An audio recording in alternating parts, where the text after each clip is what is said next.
Alrighty. I think we got that working.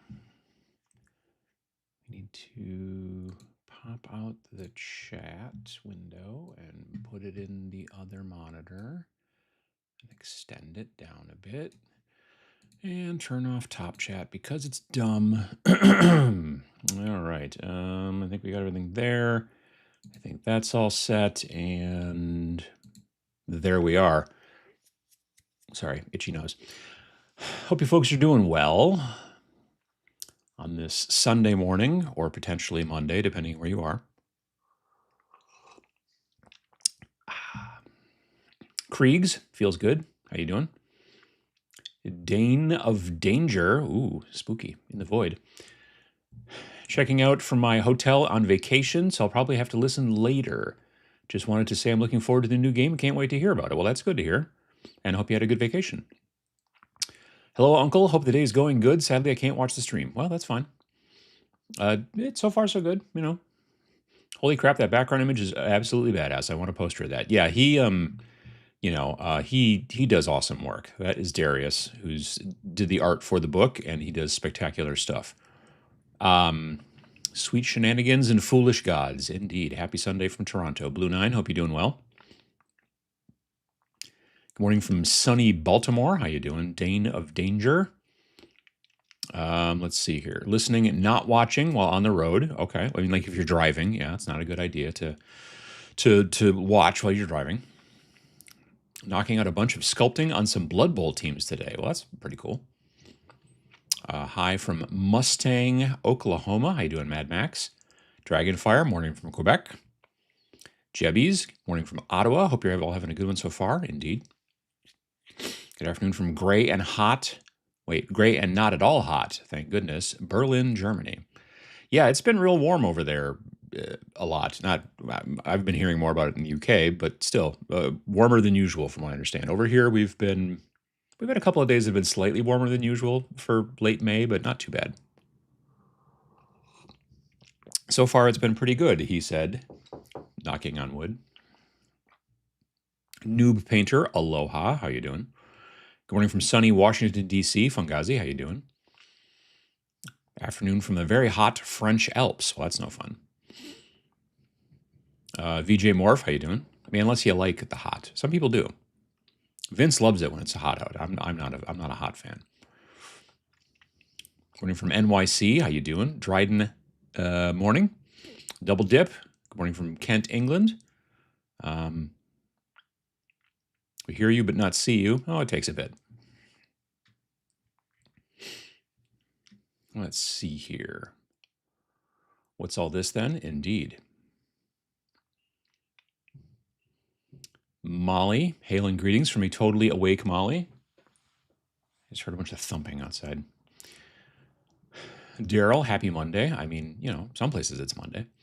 Second time catching you live. Good time of day from Nottingham. There you go. Good to see you again. Morning from Lexington, Kentucky. Mowing the lawn now, but finishing up some 1490 Doom later today. Nice. T-minus 3 hours to Armageddon. Repent your pile of shame before it's too late. What's 3 hours to Armageddon? What's going on? Doing okay. Poking away on Night Judicator for Age Sigmar, the archer with the 2 Griff dogs. Nice. According from Quebec City, just noticed that Modifius made a 5-parsec spinoff of Paranoia, the RPG. Yeah. We were talking a little bit about that on Friday's live stream on Twitch. Yeah. Morning from a sunny Milwaukee, looking for rain for the garden. Yeah, I think we could do with it. I think we've had enough rain. I think if we have maybe just a little bit of rain at night, like it sprinkles, you know, like while I'm asleep, that'd be great. Literally, it could sprinkle every night that I'm asleep. That would be fine. I just don't want it to rain on me, and I also don't want it to rain too much. The river here and the lake are both still surprisingly high. Not as bad as they were like 2-3 weeks ago, where it was like just about to start overflowing a bunch in a lot of places, but it's still awful high around here. Let's see here. Looking forward to hearing about the game. Absolutely. Ralph Hodge, how you doing? Night Soil, Happy time of day to you. Hope you and yours are well. Doing okay. My wife and I went and saw Back Rooms last night at the theater. It was really good. It was a bummer we had to go to the theater. People at the theater suck. But the movie I liked.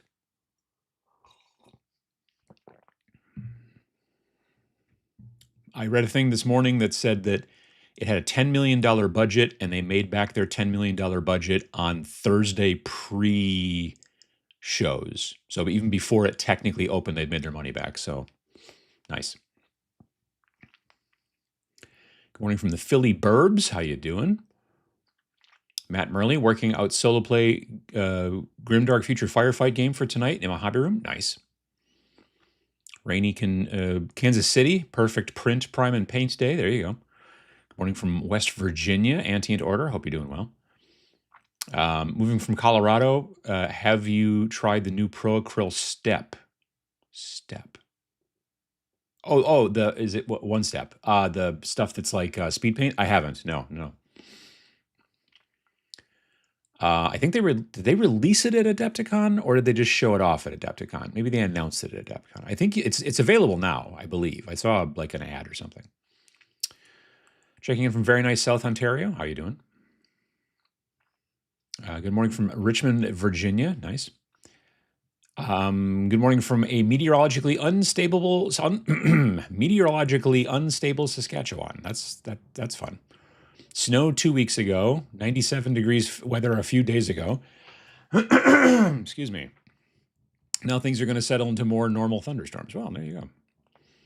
Morning from Northeast Pennsylvania. Excited to finally catch the stream live for the first time on this beautiful day. Well, good to see you. Even if my voice is starting to go already. I don't even put like creamer in my coffee or nothing. I don't know why this sometimes happens in the morning, but it does. Been doing it for years. Can we get a synopsis of your new game? Repent, Ye Foolish Gods is a miniatures agnostic tabletop wargame in which you command a sept of 4 warriors on a mission to slay dark gods and their evil followers. Designed to play solo, co-op, or as an adversarial skirmish game, Repent, Ye Foolish Gods is created by Adam Loper and Vincent Venturella for 1 to 4 players. Basically, you were the follower of an evil god. There are pretty much no more good gods anymore. The evil god's pretty much won, and you were the follower of an evil god. And you were forsaken in some fashion. The god was like, hey, why don't you go over there and get killed or whatever, or hey, whatever. And so you survived, but you're angry about it. And so you've also found another group of, you found 3 other folks who also all survived being forsaken in some fashion by said god. And then you decide it's time to kill that god. So that's basically the game, is that you are a group of 4, and there are like 6 different classifications of characters. There's 2 that are basically kind of fighters, 2 that are kind of rogues, and 2 that are kind of magic users, but they each are slightly different. And so then you pick what god you're going to be going up against, and there are, I forget how many, 8 maybe? And so then that god gives special powers to your enemies, the cultists and the monsters and the things that you're going to have to fight through to eventually get to that god. So you pick the god depending on, that. And then it is a kind of, campaign game where you're playing and constantly like, you do this mission and then you win, and then you do this mission and you whatever, and you get experience, and you get new cool weapons and magic items, and you do all this kind of stuff. And as you go, you hopefully eventually reach the point where it is you fighting the god, your group of 4. Now it's called a sept, and I've had several people go, well, sept means 7. It can, yes, but also a sept, if you look it up, is a definition of a group, a clan, with similar people. It kind of comes from I think somewhere over England, UK, somewhere over there is originally where the word sept comes from. used in that situation. As a prefix, it means like 7, like septuagenarian means that you are in your 70s, and etc. But yeah, different thing. Let's see here. Arizona is always hot no matter what time of year. True. Morning from the middle of the lake, out fishing with the kids. Nice. Morning from a sunny Newcastle. Jim Stone, how you doing? Looking forward to Repent. Is it human-based, or is there room for Ratmen or skeleton minis? It's predominantly all people, but one of the types of things that you can go up against as you are going through and fighting different creatures and well, as you're going through and fighting different missions, you will get to a point where you'll go up against legendary creatures that are protecting the gods. And there's like a manticore. There's 3 different types of legendary creatures. It's further back. Hydra, Manticore, or Chimera. Yep. So there's 3 different legendary creatures, but otherwise, for the most part, you are fighting against people-y looking stuff. Now, you could, of course, make something that kind of looks like a cultist, but it's got a skull head. You know, it doesn't have to. You can do whatever you want. You can fight them against robots if you want. You know, it's whatever. But yeah, it is technically mostly human on human violence, except for when you get to legendary creatures. And then, of course, the god can be all kinds of crazy shenanigans. That's the in my opinion, that's the fun part, is figuring out what you're going to use for your god. One of the fun parts. Fishing with the kids, in work, and so very tired, tuning in from the Highlands. Well, how you doing? I hope it gets better. Fresh back to Middle Tennessee from 2 weeks in Ireland, still adjusting back to real time. Indeed. Price announcement for the 11th edition. Oh, they're going to announce the price for the 11th edition box. I would guess. Well, so when they announced the Cog Fort, the walking building, does this. When they announced that back at Adepticon, I said it was going to be $275. I had had a beer or two. I'm not going to lie. And I was off by $65 because it was $210 for that. So for the 11th edition box, I'm going to say $299 American, maybe $275. Maybe that's what I meant.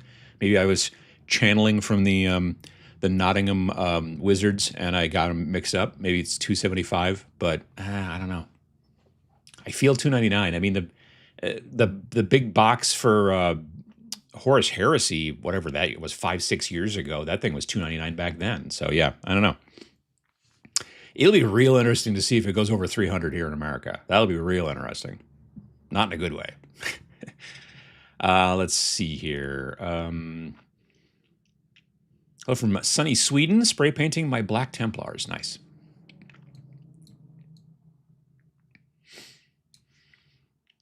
It's not a tabletop thing, but I'm super excited. The Backrooms movie. Have you seen any good movies? Well, like I said, saw Backrooms.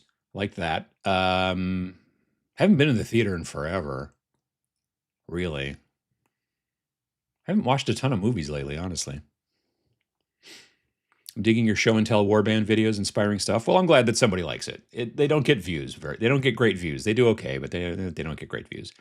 But I'm glad that people do enjoy them. I'll continue to do them from time to time. Morning from a sleepy area of North Carolina, where I'm prepping a Nobility Blood Bowl team for a Pride Month project. Well, that sounds fun. Never mind 11th. I want to hear about Adam's new game. Well, it's Adam and Vince's new game, but number 2. Thank you. Sunny South UK. Hope you're good. I hope you're good as well. Saw Backrooms last night as well. Nice. Small budget of $10 million. Yeah. I didn't really watch any like behind the scenes stuff or anything like that. My wife said she read an article, and because the original Backrooms YouTube videos made by the guy who made the movie, who is, he's 20 years old. I don't think he's old enough to drink yet. His name is Kane Parsons, and now he's got a movie that's, anyway. But he made these YouTube videos, and the YouTube videos were all completely done digitally. He uses Blender. I just watched an interview with him, actually, On the last podcast on the left, they published an interview they did with him, and so he makes those all in Blender, and they're all digital. But my wife said she was reading an article that most of the sets that they did in this were humongous, and for $10 million, you're like, but can you? But really, it's mostly just drywall and bad wallpaper. So yeah, it's probably not that hard. A lot of drop ceilings, that kind of stuff. But still, she said that crew were definitely like, I'm lost again, but they had cell phones, so they could be like, I don't know where I am. I'm stuck here, and so it was a lot of that. So that sounds fun. What movie did you see? Backrooms. It's a sort of horror, kind of thriller. It's based off of it's usually referred to as the, what do you call it? It's usually referred to as an internet, not an internet meme, but an internet like urban legend. It all started back in 2016, 2019, not that long ago, really. This person posted this picture to 4chan, I think, and it's just this weird photograph. It's kind of unsettling, slightly. Let me type in original Backrooms.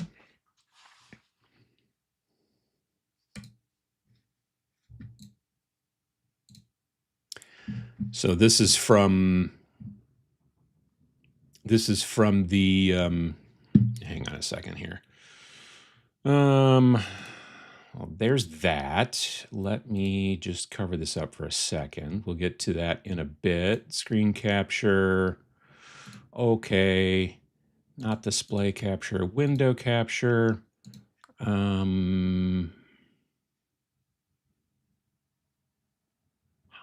Okay, here we go. There we go. So this is the original. Oh, for God's sakes. Like, why would I want it to be so big? Why wouldn't they make it the right size? Okay, so this is the original Backrooms photograph. And then this person posted it on 4chan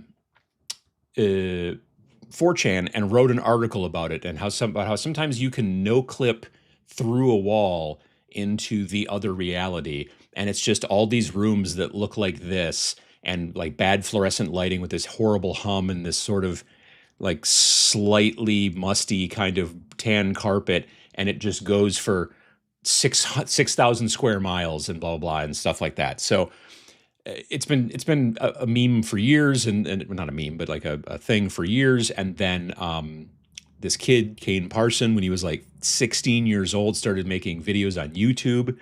His channel is called Kane Pixels, Kane with a K, Kane Pixels. And yeah, he's made all these like spooky videos like of just walking around in this place, but he's doing it all in Blender. Anyway, the interesting thing is that about last year, it realized that people finally figured out where this picture originally came from. It was shot here in town. If you look down on the bottom down there, it says popular internet meme known as the Backrooms. The photograph originates from building located at 811 Oregon Street, Oshkosh, Wisconsin, United States, and was taken before a renovation. There was a furniture store over on Oregon Street called Roner's when I was a kid, and then it was closed for quite a while. And then sometime in the 90s, it got bought and was going to be turned into a Hobbytown USA, which it did.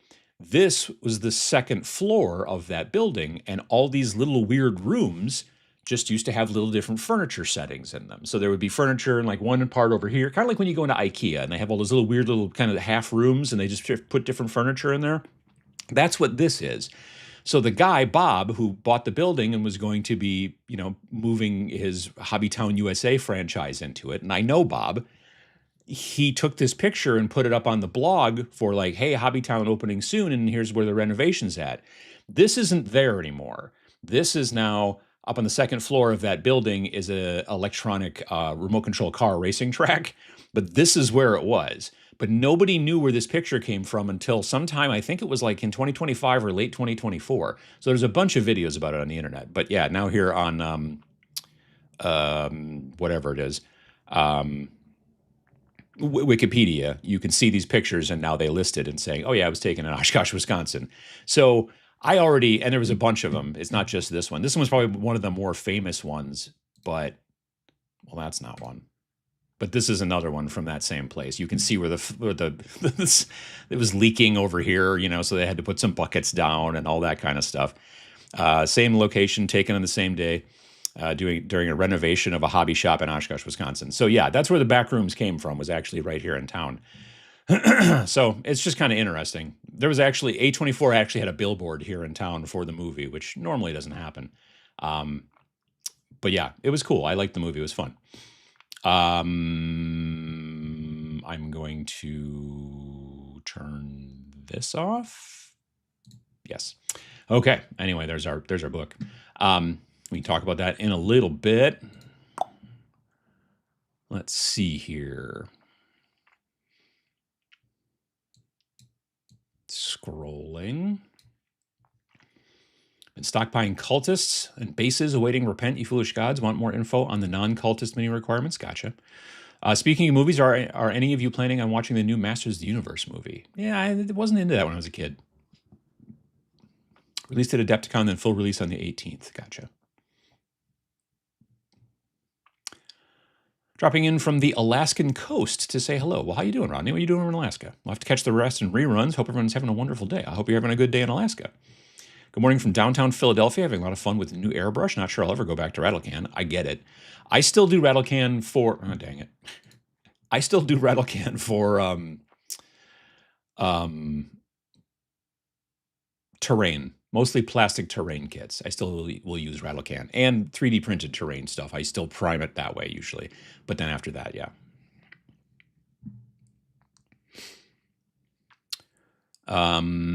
Let's see here.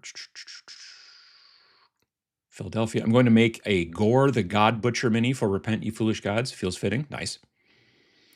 Greetings from cloudy but no longer sweltering Paris. Good to hear. New Orleans. Printing, cutting, and sleeving Grim Scar cards. I'm not familiar with Grim Scar. That's cool. Sky was clear here yesterday. An amazing azure blue. Nice. Hello from Portland, Oregon. We're busy converting undead pirate minis for the Pirate Borg RPG. Very cool. Wasn't the game supposed to be out by now? Did I miss something? Our game? Our game comes out on Friday. This game here comes out on Friday, June 5th, and it will be available, I don't know, sometime shortly after midnight, Friday, June 5th.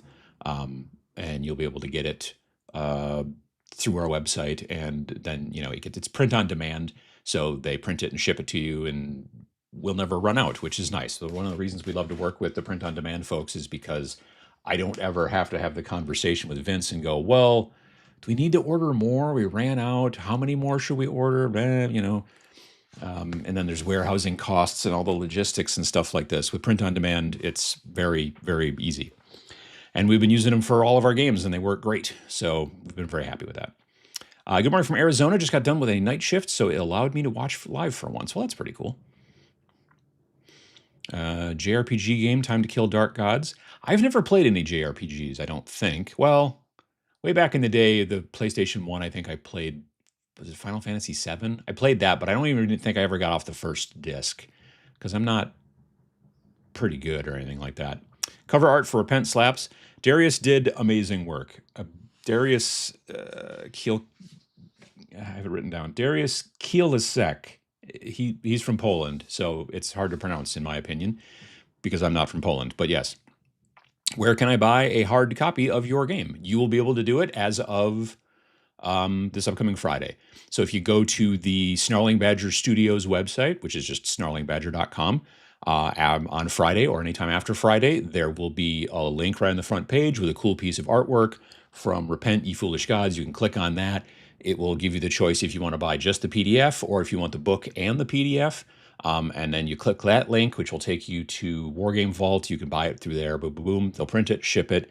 They have facilities in the United States, the UK, and now in Australia. So the other great thing about print on demand is that, like, if you live in, let's say, Australia, it doesn't have to cost a zillion dollars to get it shipped from the US, like where I'm sending it from, because I'm not, because it's, you're ordering it in Australia, they're printing it in Australia and then mailing it to you, or same with like UK or anywhere around UK or whatever.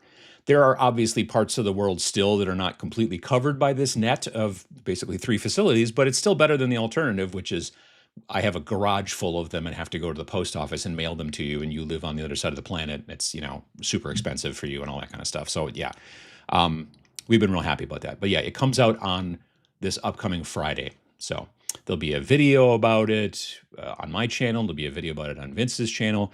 Vince filmed battle report yesterday that will also go live. So yeah, we'll have access to all that.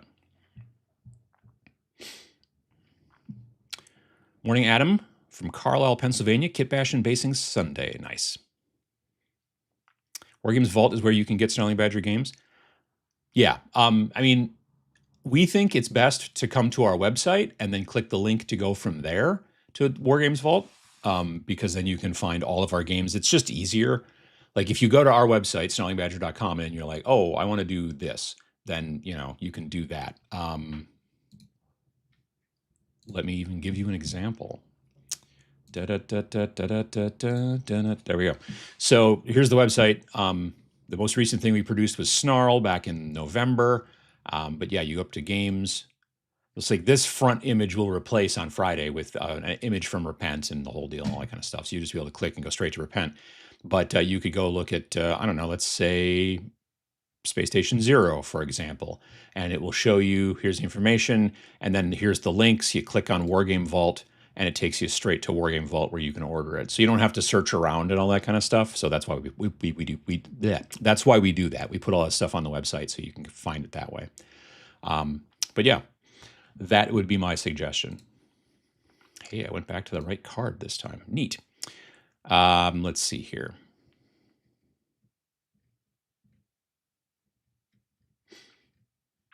Afternoon, Uncle Adam. Getting coffees in Erskine, Scotland. Not had much time for hobbies. I've been painting the steps and outside of the house. Well, I mean, it's like miniature painting. It's just really big. Does Emily play miniature games with you? I'm still working on getting my wife to play after 22 years. No, like she likes like board games, but I haven't really gotten her to do miniatures. I've not really asked much either. I think if we were to sit down and play, like let's say one of our games or whatever like that in like a co-op thing, I think she would be interested. But I honestly, the issue is at this point right now, I need to, like when when Sam and I play like Trench Crusade and stuff, that we play it at my studio because I've got space there, but I don't have the space in the basement right now. But I want to. Once this game gets launched, the week after that is TMX, the Tabletop Minions Expo. Once the Tabletop Minions Expo is done, then I don't have nearly as much stuff on my plate until it's time to start laying out Snarl, which will be sometime in late September, early October. I've got 2 pieces of travel I've got to do, one in late June. I'm going to an event, D&D in a Castle, which is in Ohio. So I'm going there and teaching people how to paint skeletons and hobgoblins and kobolds and whatever for their D&D campaigns. I'll be there for 2 days, and it's at the end of June. And then at the end of July, I'm going to Gen Con. I'll be there for like 5 days or whatever. But otherwise, I'm not going to have nearly as much stuff on my plate. So that will be great. And I will be starting by trying to clean out the garage. So last summer, my wife and I cleaned out the garage so I could bring things from the basement up to the garage to give me some more space in the basement to be able to organize and to do things. Like right now, it's difficult to organize down there because it's just so full of stuff. You pick things up and go, well, where am I going to put this? You know what I mean? So the idea was clean the garage, move a bunch of stuff up there, and then be able to, bring the stuff back down once we can do the reorganization. But then my mom got sick, and then we had to sell her condo, and now she has passed. So now the garage is full of mom stuff, which now I have to figure out what to do with. And I couldn't really do with it much over the winter because I'm not going to stand out there when it's 2 below and dig through plastic tubs of clothes and decorations and housewares and whatnot. So, excuse me. Anyway, so it's one of those things you want to do and start doing in spring, but obviously I've been very busy with all of this. So after TMX is when that gets moving. So long story short is eventually I do want to play miniature games with my wife down in the basement, and I think that'd be a lot of fun. Maybe even make a bat rep someday. Who is to say? It's possible. Spent yesterday speedily painting some unarmed gangers for Necromunda. Nice. I get up in the morning, but it's too early to wake. Can we get some narrative descriptions of the different gods? See if any of our existing minis will match them.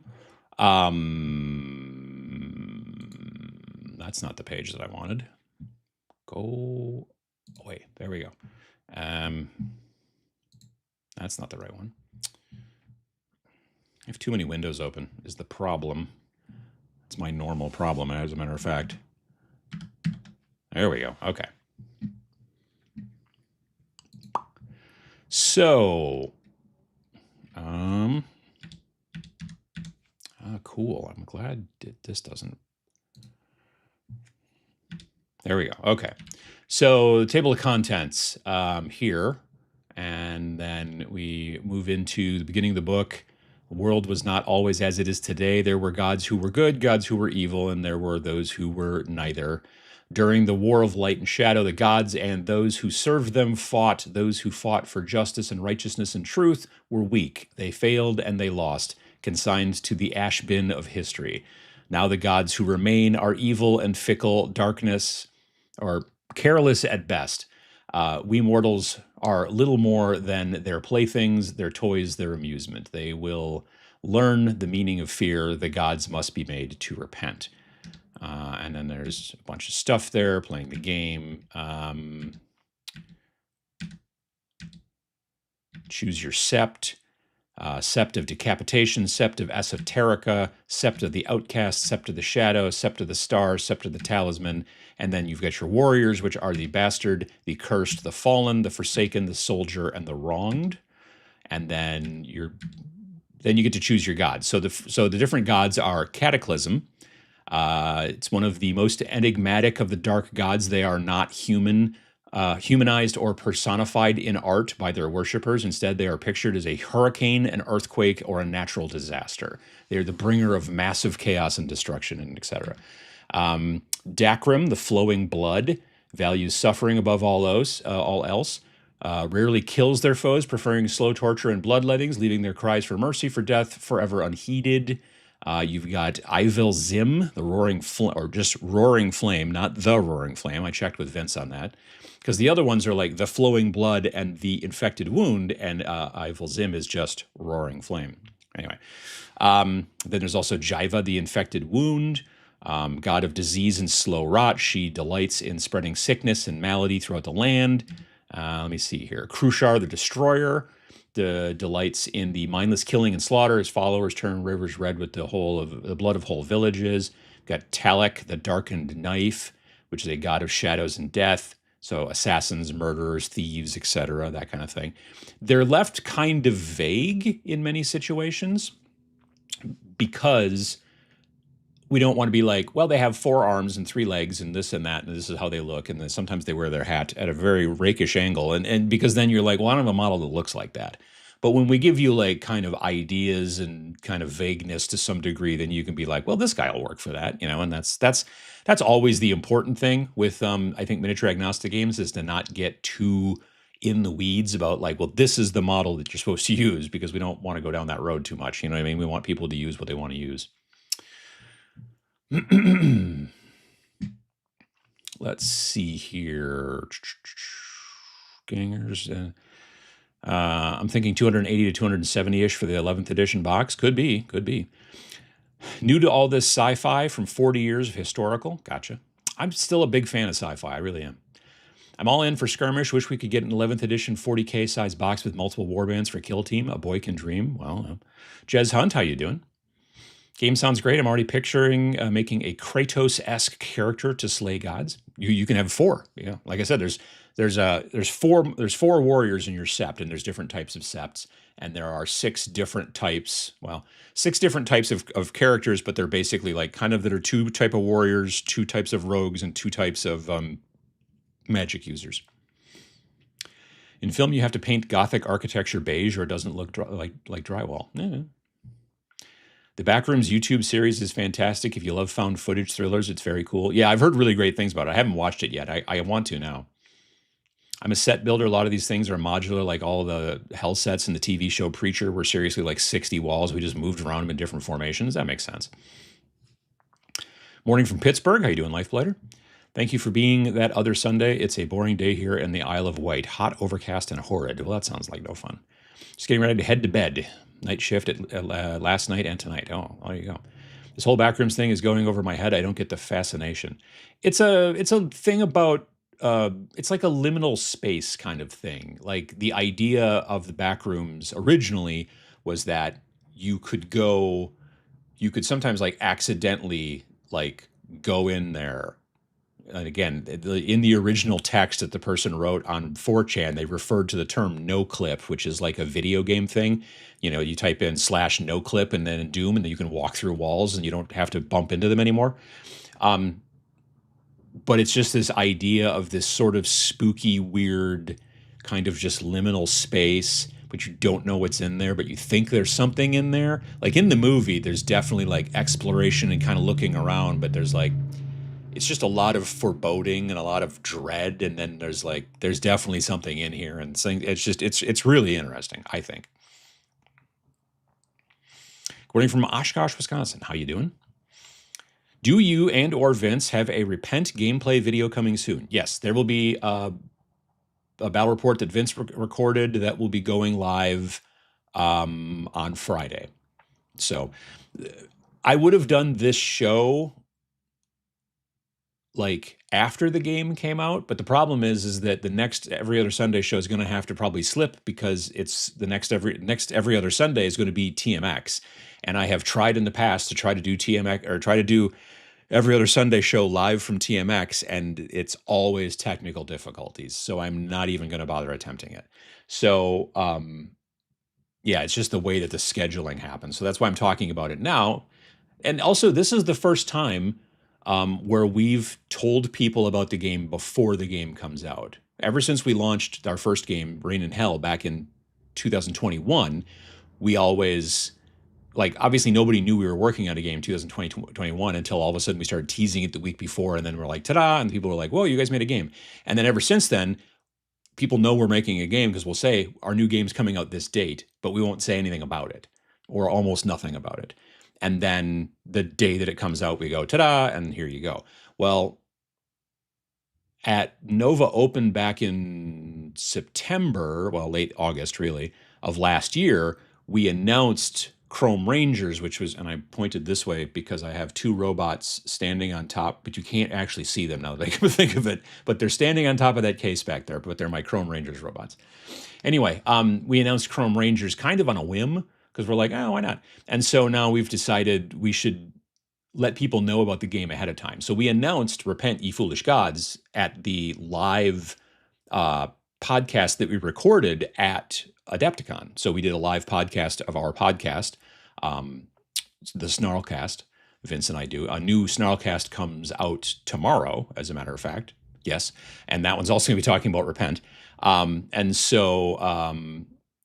yeah, so this is the first time that we've decided let's tell people about it ahead of time and just see how it goes. I think it's going to be fine. I don't know that we want to keep doing that. We don't tell anybody about it till the day it comes out. I think it can build a little bit more hype to do it this way or whatever. So we'll see. It'll be interesting. Let's see here. I wanted a Cogfort kit for kit bashing, but the price is prohibitive. Yeah. Then I remember that I have a leftover leg from an Ambot kit, so now I have a budget version of it, held by Poster Tack. Nice. Now I'm just waiting for Backrooms, the miniatures game by Snarling Badger. I thought about the concept. I'm like, well, could you make a miniature game off of that? Maybe, but I don't know. I don't think it would. I don't think that it would be a good way to convey the story or the weirdness. It would just be like, oh, there's sure a lot of rooms, and then you just run through them, and then maybe a monster chases you or something. I don't know. Yeah, I don't know. Have you played much of Infinity? If so, what's your thought on it? I have been given demos of Infinity multiple times, and it is just not stuck with me. There's something about the rules that, like, the models are pretty cool, kind of, but there's something about the rules that just don't work for me, and I can't figure it out. I'm super keen for the He-Man movie. Take my little guys. He loves the cartoon. Makes sense. Art is awesome, by the way. Yeah.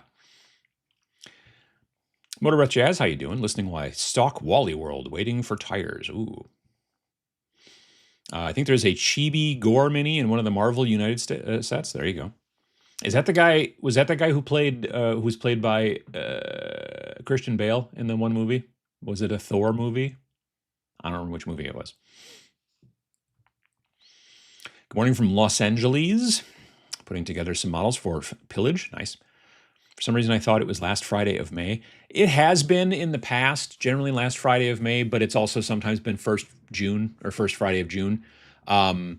This year, we decided to do it first Friday of June because TMX was a week later than usual. Normally, TMX is like the first weekend in June, but this year there was a wedding, I guess, that they got in there before we did. So, which I get it. People like to have weddings in June. So they got in there the first weekend in June, and so we couldn't. So we were like, well, what about the second weekend in June? And like, oh yeah, that one's open. I'm like, great. So because of that, then the game bumped up to first Friday in June instead of last Friday in May. There you go. Cover art looks amazing. Can't wait to get my grubby hands on it. Nice. Soda, how you doing? Final Fantasy VII and Chrono Trigger were my jam. Nice. Next airbrush I buy is going to have a side feed detachable color cup. I discovered I hate the top feed almost as much as siphon bottles. Weird. I like the top feed. That's because usually you're using so little paint when you're spraying, and then also I'm spraying at a lower what do you call it? The lower PSI. The siphon feed, which is the bottle usually on the bottom, you need a really high PSI to basically get it to suck the paint out. Whereas the gravity feed on top, it just sort of falls in front of the air, so it doesn't have to have as much air to make the suction happen because it's just falling in. Right.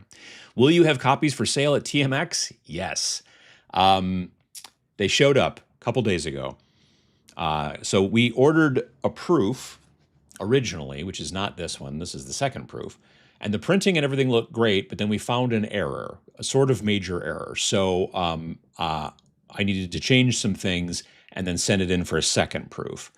And then I had to wait till the second proof showed up. And the second proof took longer to get here than the first proof did, as per usual somehow. I don't understand it. And then it got here, and then I was like, all right, everything looks cool. I'm going to order the copies for TMX. But when we order these proofs, we pay for next day shipping. Now, they don't do rush order. Like it gets in the queue and they print it when they print it. But then once it's finally printed, then they get it to you the next day. But it costs to get this thing shipped next day costs like $135 for FedEx. Or no, UPS. Sorry, UPS. But yeah, so $135 to ship this book next day, which is stupid, but whatever. We need it fast. But I was concerned. I'm like, I don't want to ship, because we ordered 40 copies of TMX. Plus, we also refilled a bunch of our other books too, so we have enough copies to sell and stuff like that at TMX. And shipping that next day would have been egregious, like really egregious. And we were like, no. So I'm like, we're just going to ship it regular UPS, and we've given them 3 weeks at this point. Hopefully they'll get it here in time. Got here like in a week. It was like, I'm like, what? Like, it was the strangest damn thing. Like, I got this like message. I got 4 emails in a row because they were shipping it in 4 big boxes. And I was like, what is all this from UPS? And I'm like, so yeah, they got here like on Wednesday or Thursday. And so, yeah, they're here. They're ready to go for TMX. We're fine. Well, to be fair, I haven't opened the boxes and looked at them. It could be just all full of rocks or dead rats or something like that, but I'm pretty sure they're books. I should check just to make sure there are books. I hadn't thought of that. So thoughtful of you and Vince to release a new game on my birthday. Well, there you go. Good morning from Cleveland, watching and building teeny tiny tanks for Epic Armageddon. Nice. It's really great. The printing companies in Australia. Well, like I said, there's 3 of them. There's one in the United States, there's one in the UK, and there's one in Australia now. The Australia one's the newest one. So, yeah. I was at the UK Games Expo yesterday and checked out Trench Crusade due to your enthusiasm for it. I then picked up a cruciform Order of St. George model from Hollow Crown Miniatures for it. Nice. Yeah, I really like it. I am currently working on my third warband. I am working on the Heretic Naval Raiders. They're basically, from what I understand of the lore, most of the sea is taken over by the forces of hell, because they basically just kind of live on the ocean floor. So these guys predominantly are, they kind of look like they're in like diving suits, but instead of like the big huge porthole on the front with the lines and all that kind of stuff, it's like three different holes, and it's kind of weird and unsettling. And then they've got different weapons and stuff like that. So I've painted up one of them. Do I have a picture of it that's available on my computer? No, not that I can think of. I have it on my phone. That doesn't really help. But yeah, so but there's going to be a post on the Army Painter blog in the next week or so that's going to talk about this arena crusade thing that we're doing, because the Army Painter is partnered with Trench Crusade. They're like the official paint of Trench Crusade. So a bunch of people from the Army Painter company, a bunch of people from the Army Painter factory team, like me and Sam and Phil and etc., Courtney, and then a bunch of people actually from the Trench Crusade company from Factory Fortress, are all kind of doing almost like an escalation league, but it's just with like, a war band instead of an entire army, obviously, because it's not an army game. So the first post for that should be going up, I think, this week, and it will show like every person's kind of progress where they're starting, basically with one. You got to have like one model at least or whatever, and then I think at the end of August or somewhere in August is when everything's supposed to be all finished. So yeah, there'll be a thing you can follow on the website if you want to take a look at other people's work. But I think I'm the only one that's doing the Naval Raiders. And the Naval Raiders are going to be in plastic. They're going to be in the new Carcass Front 2-player starter set that comes out at the end of July. But they didn't have the plastics to send to me yet. So they were like, so Trench Crusade folks were like, why don't we 3D print it and send it to you? And I'm like, well, you could just send me the STLs. They're like, we kind of can't. And I'm like, no, I get it. So, so yeah, they sent me, they printed some stuff and sent it to me for the warband, so I could, start working on it and everything, which was very nice of them. So, but yeah, so I like Trench Crusade a lot. I'm really looking forward to Carcass Front. It's going to be, like I said, it's going to be like a 2-player starter. So you're going to get 2 forces in there and a bunch of campaign stuff and things like that. And I think it's going to be $130. That big army box, they've started releasing the Damned. That's the folks from Wargames Atlantic. So they've started releasing the Damned, and there's an army box with like 50 or 60 models in it, and I think it's going to be like less than $100. I'm like, someone posted online and was like, didn't they talk to GW and realize that they're supposed to sell, that stuff for a lot more money? That's weird. Anyway, with the last games, I have made good experiences with the print on demand from UK, got sent to me in Germany, no tariffs or shenanigans, everything went well. Yeah. So like, yeah, if you're in the UK or EU or anything like that, it's going to get printed closer to there, and then, that kind of thing. Let's see here. Good morning. Good rainy morning from St. Jerome, Quebec. It's always good to hear more about Snowy Badgers games. Can't wait to try it. Nice. Could Space Station Zero's endings be sort of Backrooms vibe? I don't know. Backrooms in space. That's an interesting idea. Are you excited for the second edition of Space Weirdos? I am interested to see what it's going to be like, because the current, like the first edition Space Weirdos is 16 pages, and a blue book from Osprey is usually minimum 64 pages. So it's going to be real interesting what he's going to have to put in there to like flesh it out. You know what I mean? Howdy from Jonesboro. How you doing? Like playing Tetris, huh? Stuff from the basement to the garage.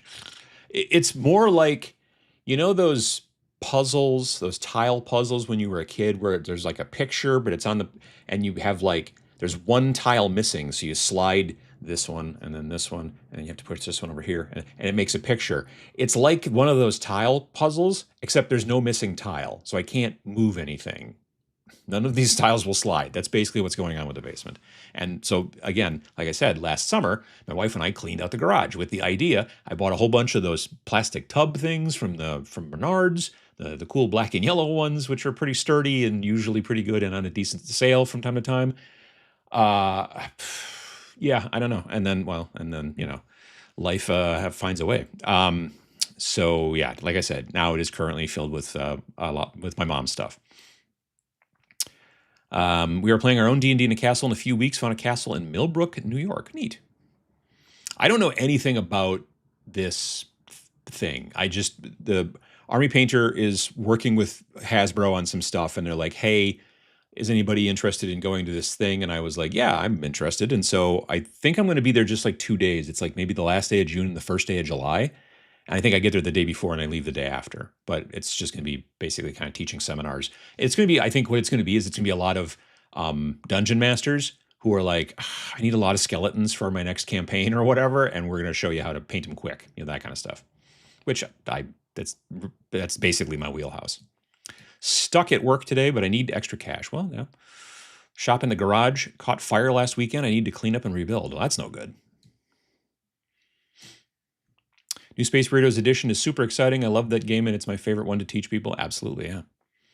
As a chunky table of contents. Well, it's 132 pages, I think.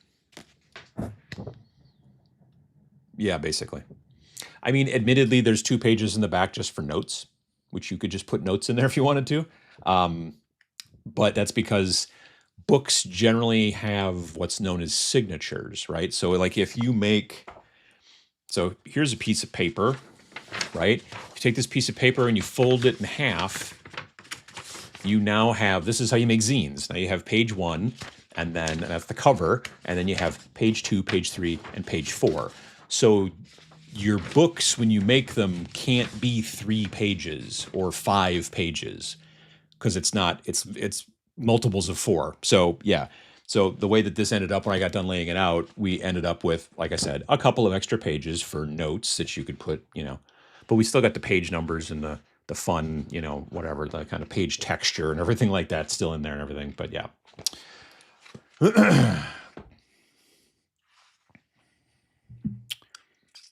Let's see here. Back of the book text is nice, but Vince knocked it out of orbit with his narrative description at Adepticon. We stole that. That is his narrative description at Adepticon. Well, hang on. I got it over here.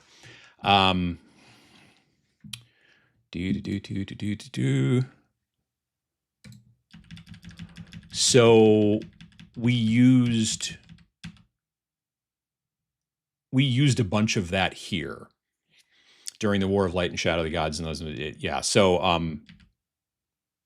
yeah, but I was trying to describe the game and he's like, here, let me try. And I've been holding the microphone the entire time for both of us. So I gave him the microphone and then he did this bit and we stole a bunch of it basically to put into this first part of the book here. So yeah. But that's where that came from. There's the different septs, the different types of warriors. So you have a bastard, which is kind of a fighter type. You have a cursed, which is more, well, I say that back. Bastard is actually more of a rogue type. Cursed is a magic user. Fallen is a magic user. Forsaken is more of a fighter. Soldier is more of a fighter. And Wronged is more of a ranger type thing again. Let's see here. And then we've got equipment. Oh, there's another god. I missed one. That's right. They Who Devour is the last god.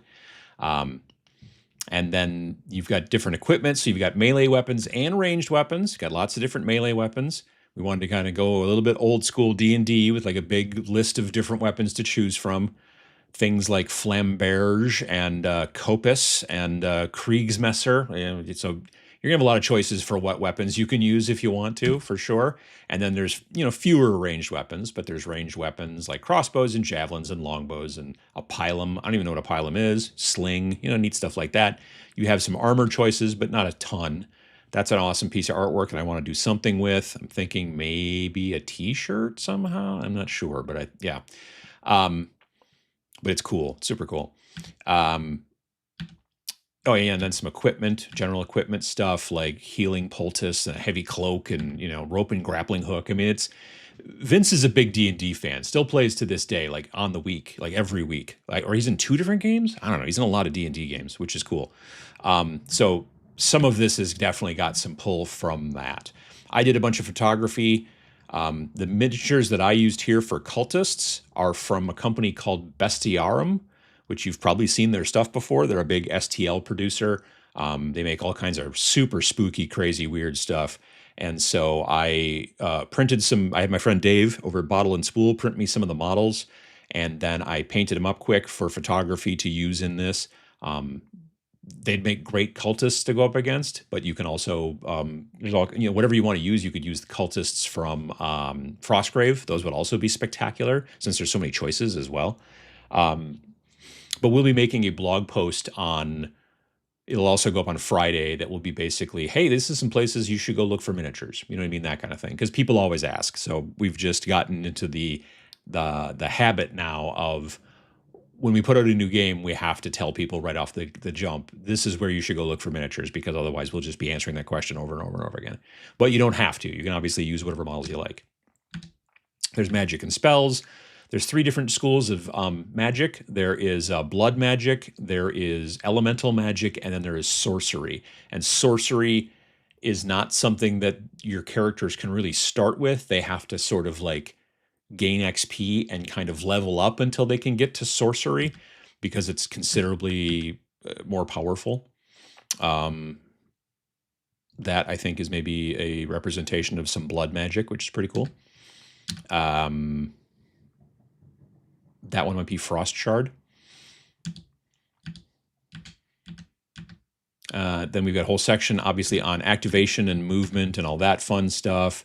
Got a guy stabbing a big giant dude in the head, which is pretty awesome. Got some more pictures. That's another one of those models from Bestiarum. Another model from Bestiarum. They're great models. I sent some to Vince too, so he's going to be doing some videos of him painting some of these models on his channel, which you'll see in the future at some point, because he works ahead, whereas I generally don't. But then there's a whole bunch of different types of scenarios you can do, and we're going to have free scenario kind of sheets, so you don't have to constantly come back to the book and go, what is it that this does? How does this work? What do these guys do? You'll just have, there will be an 8.5 by 11 sheet for each of the different types of missions: shrine destruction, steal artifact power, attack sacred site, sabotage a summoning circle, etc.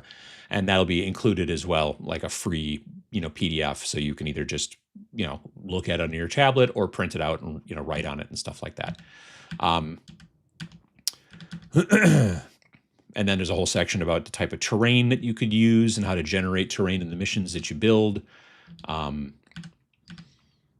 There's really only 3 different deployment maps that you choose from, and you kind of roll randomly to see which one you use, but then the terrain is random. So like, where your guys start and where the enemies start, there's only 3 different kind of ways that can happen, but then the terrain that goes over the top of that is completely random and much more kind of crazy. These are the different, so you've got deployment zone 1, 2, 3, 4, and then enemy deployment.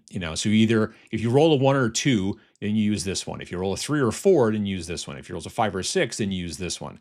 But then the terrain that goes on all of those is completely variable, because you have different sheets and stuff that charts of, to say, well, put a house here, put a pool here, put a forest here, that kind of stuff, whatever. So yeah, this is another one of those photographs. I 3D printed the terrain too. It's all really cool stuff. And I painted it. I had a lot of fun with it. I'll be using it in video stuff too. So here's the piece that's on the back cover. This is the color version, obviously. But yeah, this is the black and white there. And then you go into post-game process, which is all of the cool, how you level up your guys or heal them if they got hurt, and then you get minor trinkets as a possible reward. You get also potentially magical items. There's a really cool kind of system where you roll for your magical items and you get basically like a prefix and a suffix. So you'll get something maybe like, um, let's say you rolled a 4 on a d12, so you get doom, and then you roll a 2 on a d12 and you get bringer. Well, now you've got doombringer, and the doom means one thing and bringer means another thing, and then you can kind of choose what type of weapon you want it to be or a thing. You've got this, well, again, you roll for item type. Is it a helmet? Is it a weapon? Is it armor? Is it boots? Like Doombringer as boots, that'd be scary. I don't know, that sounds like they'd be huge boots like the guys in Kiss or something like that. You know what I mean? Um, and then, but the thing is that all of these super powerful things generally have a burden. Like if you just roll a 1 on a d12, there's no burden. So that's the best kind. But then there's a bunch of other problems and things like that. And then there's glorious treasures, which are basically already it's kind of like in Diablo, where sometimes you find things and it's like the such and such of the such and such. And you know by the name and the other name that it does life steal because it's of the bat. It's the such and such of the bat. Okay, well, the bat means like vampiric, so therefore there's some life steal. This does this, blah, blah, blah, whatever. But then every once in a while you find a weapon in like Diablo that is just like, it's got a name and it's like a unique. And that's basically kind of what the glorious treasures are kind of like. You've got these, if you roll a 3, you get void walkers, which are a boot. And once per game as a utility action, the bearer may teleport up to 18 inches any location they can see. The bearer does not suffer penalties to difficult terrain. I mean, that's pretty cool. So yeah. Another super cool piece of artwork. But yeah, it's got a definite kind of like sort of old school D&D vibe for sure. Well, hang on, let me go back to that for a bit and I'll see if I can answer some questions. I'm sure I've been yammering too long here. Cataclysm sounds like it needs a Tasmanian devil. Ooh, could be. Can you play solo with your new game? Yep, solo, co-op, and like versus adversarial mode. So 1 to 4 players, basically. Dormammu from MCP would be a good standing for an evil god. Could be, sure, yeah. Good morning from St. Louis. How you doing? Archon Studios does cool hard plastic models fitting for many of the gods described. Warlords of Chaos, Formless Shambler, Ancient Brain, Inara, the Undying Queen. That's cool, yeah. I bought some of their cool like little monsters at Adepticon this year. Parasites or something like that. If you're curious about Backroom but don't want the creepy loading ready run, did a really fun comedy short. Nice. Artwork makes me excited about the game. Cool. Yeah, again, Darius Kielisic, I think I'm getting close to the right pronunciation. We found him online. He lives in Poland and does awesome work. I mean, just, yeah. Do you have any recommendations on where I can buy physical terrain pieces? I mean, there's all kinds of companies that sell that stuff. I would start by looking for terrain. I would do a Google search for miniatures terrain and then find stuff. Gale Force 9 is a good one. Monster Fight Club is a good one. I mean, GW does, but their stuff's generally pretty expensive, whereas Gale Force 9 and Monster Fight Club do pretty good, stuff for inexpensive. Both of them have a tendency also to have pre-painted stuff too, if you're into that kind of thing. Side feed is gravity feed as well. Gotcha. I like the Snarlcast with Trapped Under Plastic. It breaks the monotony of my janitor job. Topic suggestions on how to play test and doing it on a budget. Sure, yeah. I think that all those liminal space type shared creation settings like Backroom, SCP, Archive in between would make excellent RPGs. Not too sure about a minis game. Yeah, for sure. RPGs, I can see that. I know there's a Backrooms RPG already. Like, I don't think it's official, but they had it for sale at the local Hobbytown, USA, because that's where the Backroom started. And so somebody had made an RPG and they had it. I remember seeing it there on the like it was like in a box, like on the counter, like an impulse buy type of situation, right? Let's see here. What is your go-to black airbrush primer at the moment? Matte black from Army Painter. The matte black airbrush Army Painter primer. I use it on everything. Well, I take that back. I don't use it on big plastic pieces of to. Oh, bunny, how you doing? I don't use it on big plastic pieces of terrain usually. Well, that's not true. Actually, I do, but okay. If it's a plastic terrain kit or if it's 3D printed terrain, I start out by rattle canning it first with usually black enamel matte primer. The reason I use matte black enamel rattle can primer on terrain is because terrain has a tendency to take more of a beating than your miniatures do. You're a little bit more careful with your miniatures than you are with your, you're more careful with your miniatures than you are with your terrain. So it's, I think, a good idea to use rattle can on plastic. Now, if you're scratch building stuff out of like foam core or foam and things like that, it's not a necessity. You're going to probably slop a bunch of Mod Podge on that stuff, so you don't really need to go down that road. But for plastic and 3D printed terrain, definitely I start with a rattle can. Then I bring it in the house. Well, honestly, a lot of times what I do is second step is I rattle can it again, but I use this stuff called filler primer from Rust-Oleum, and I kind of dust it from above, and that helps to get rid of layer lines a little bit. Not a ton, but it helps. Once that's all done, then I bring it back in the house, and then I have a tendency to matte varnish it again with black matte airbrush varnish. And then I start painting from there. So I wouldn't suggest doing it the dumb way I do it necessarily, but it's the way I've been doing it.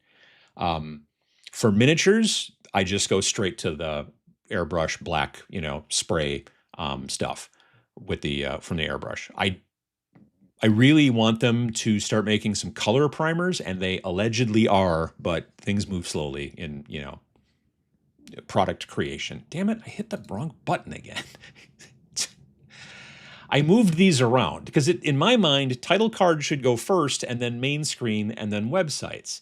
Like, because that's, you start out on the title card and then you should, but it used to be the other way around. And then I switched it last time I did this, and now I've forgotten and I'm doing it the wrong way. So I'm not smart. I've never said I was. Terrain. Yeah. But if I'm going to be using an airbrush to prime, I use matte black from the Army Painter. I've never had it come off. Other matte black airbrush primers, I paint very wet. I use a lot of speed paints. I use a lot of washes and stuff like that. And I've had sometimes the primer kind of come off the plastic if I get it too wet. It just doesn't matter like how long it sits or anything like that, or curing or anything like that. But with the Army Painter stuff, it's never done that. So hopefully selling out of those 40 copies of TMX will cover the cost of overnight shipping twice. So yeah, well, let's hope. The devil having dominion over the waters is a Mormon thing from their Doctrine and Covenants. I figured that's why TC did that, but maybe it's just coincidence. Oh, I don't know. It's a good question. I have an impossible time finding black paint of any type in the local FLGS and hobby stores. I blame YouTube influencers for insisting thou must undercoat in black. Anything else is heresy. I mean, you can do what you want. I prefer it, but I also like to zenithal. Like, I like to black, and then I like to either use a white paint over the top to do a white to black zenithal, or if I know like the major color that's going to be on the model, let's say I'm doing, I don't know, like a blood angel, then I'm going to spray it black first, and then I'm going to spray red over the top, because then I'm literally getting done with like about 70% of the armor, like right away. It's very easy. I just don't like priming with white in almost any situation. Even when I paint ghosts, I still prime them black and then just spray heavy amount of white, but you're still going to get some shadow in some spots. And then I'm going to throw ghost juice all over it, which is basically the pastel seafoam speed paint from Army Painter. And then once that dries, I dry brush it white, and boom, your ghosts are finished.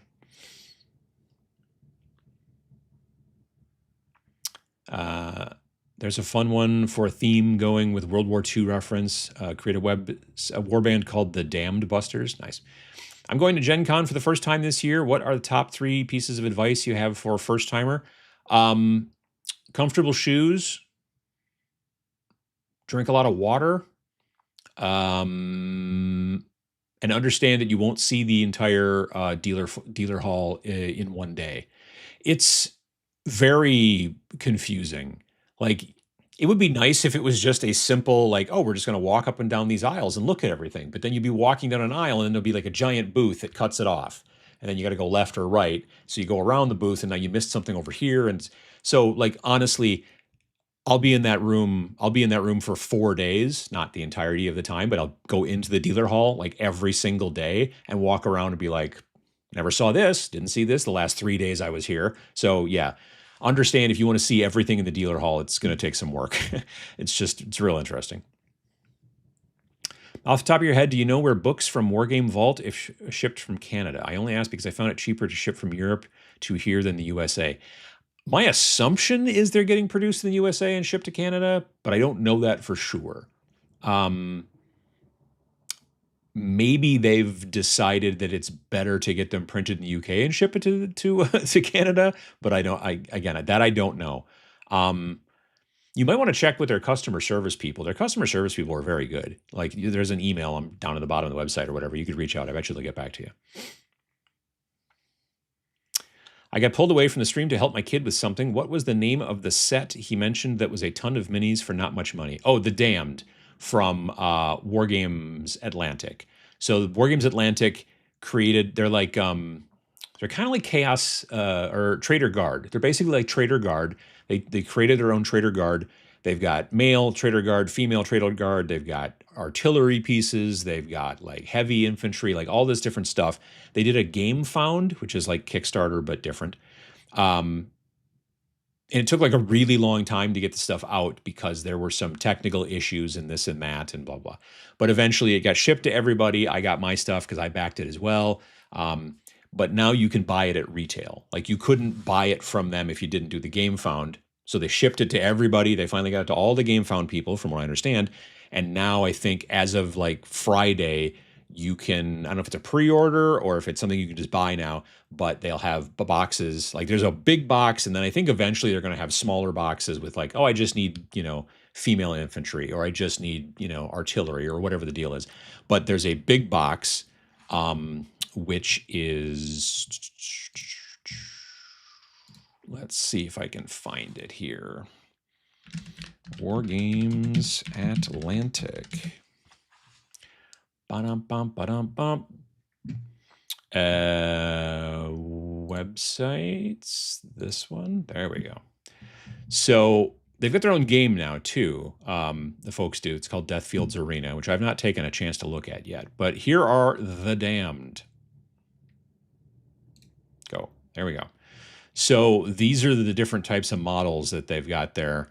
And now they're kicking off the massive new Deathfields range with 2 hard plastic sets. First is a massive army box featuring the core of the complete Damned army, which is 18 infantry, 12 female infantry, 6 brutes, 3 heavy weapons teams, an artillery unit, 8 crew, and a full command team. It's 52 hard plastic figures. And they're going to cost $90. Yeah. Which is pretty inexpensive, I think, honestly. Yeah. And then now they also have some sort of vehicle. Nope, that goes to the same. I don't know if that was a bad link. What happened? Nope, I don't know. That's a weird link. Anyway, or maybe it's not ready to go yet. But yeah, there's a vehicle as well, like a transport type of vehicle, like an armored PC thing.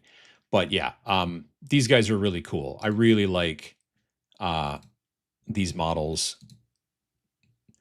They've just got lots and lots of character. I built 5 of them and painted them recently in a video where I talked about using historical paints on sci-fi guys.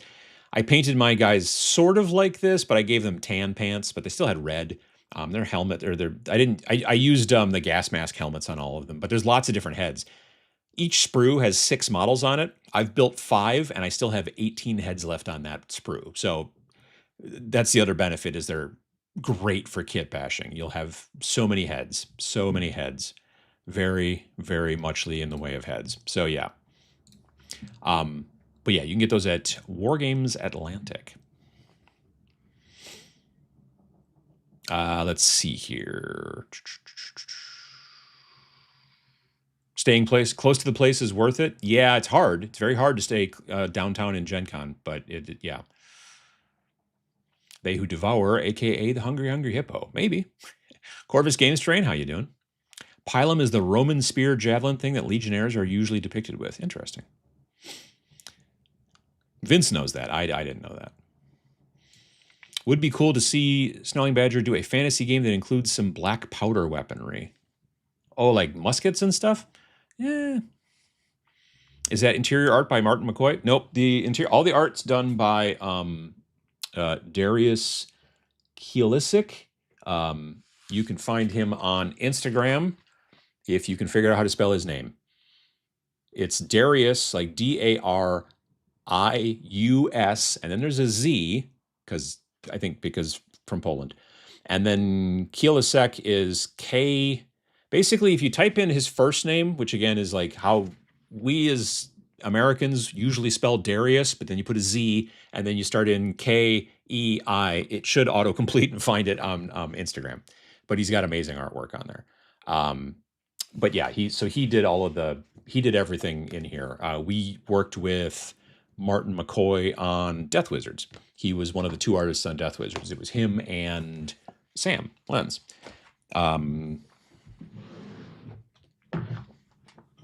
He did the cover, Martin, and everything on the inside that looks like it was painted. Like this ink drawing, that's Sam, but it's a lot. But like this giant skeleton chasing people through the village, like that, that stuff is all Martin.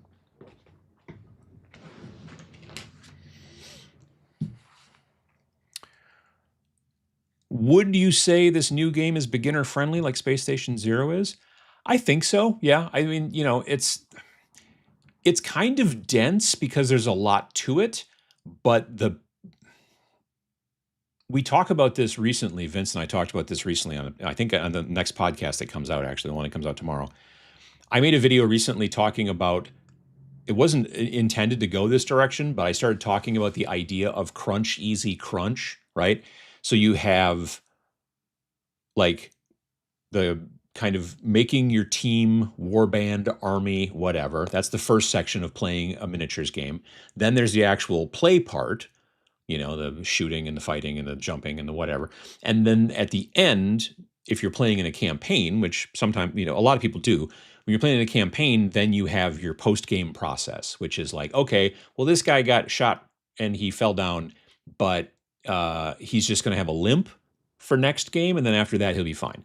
Or this guy leveled up because he killed 4 guys, and so therefore now he's got a special ability or whatever. So that's what you do in the post-game process.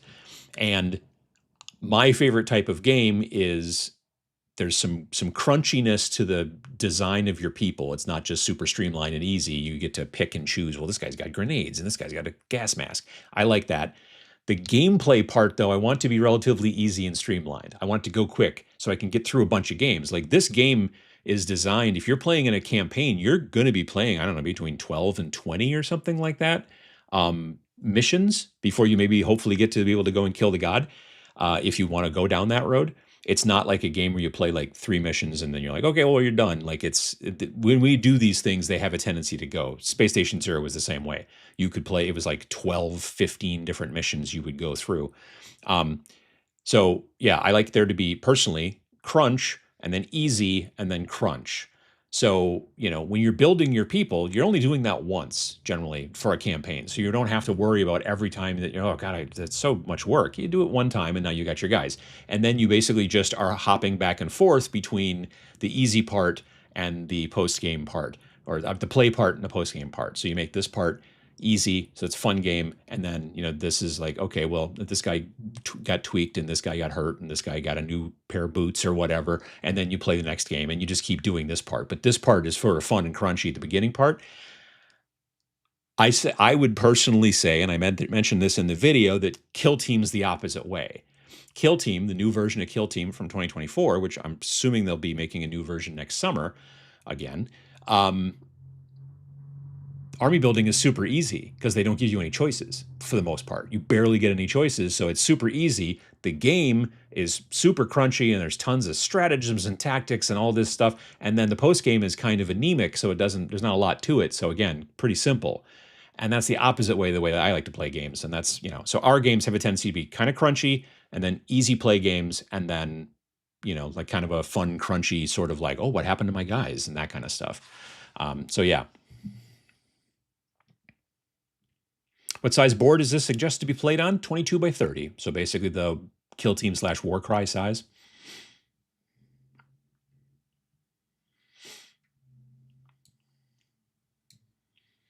My grandpa told me about Kiss once. Sure.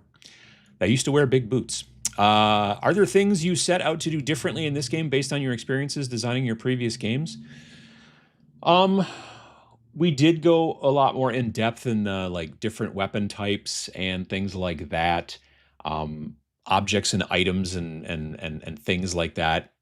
There's more kind of even creation. Like I said, there's those different types of magical items where you're rolling on a chart to see, what you're getting, and it's like mixing prefix and suffix, and then the type of item, and then maybe the not the curse, but like I forget what it's called again. The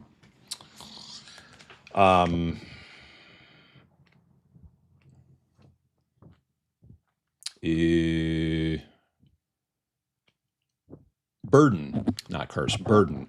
So, you've got that going on. This one's darker than many of the, even like Death Wizards. In Death Wizards, you're kind of the bad guy because you're this necromancer that raises people from the dead and all this kind of stuff, and you're going to fight the like normies, basically. The idea is that you used to live in this village. They kicked you out for being a necromancer and being too spooky, and now you're coming back to avenge yourself with your undead horde, and there you go. But you're fighting against like clerics and fighters and village people and YMCA and all that kind of stuff. Which means there's good people, and then you're kind of the bad person, and it's kind of flipping that on its head. In this situation, the good gods are all dead. So you're basically an angry ex-cultist who is fighting now through the cultists that you used to hang out with before this god told you to, to go sacrifice yourself for no reason or whatever, that kind of thing.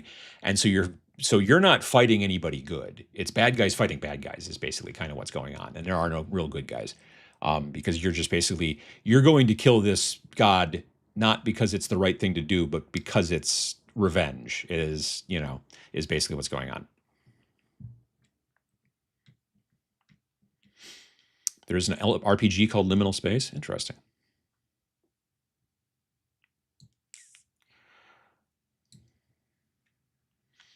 I had no idea Ninjon and Vince Venturella were into D&D until YouTube suddenly suggested their channel, Fireball the Gazebo. Yep, they've got a podcast as well. It's about role-playing games. They're both into Magic too. They're not magicians. The card game, Magic the Gathering. They're both like into Magic the Gathering, and they're both into RPGs.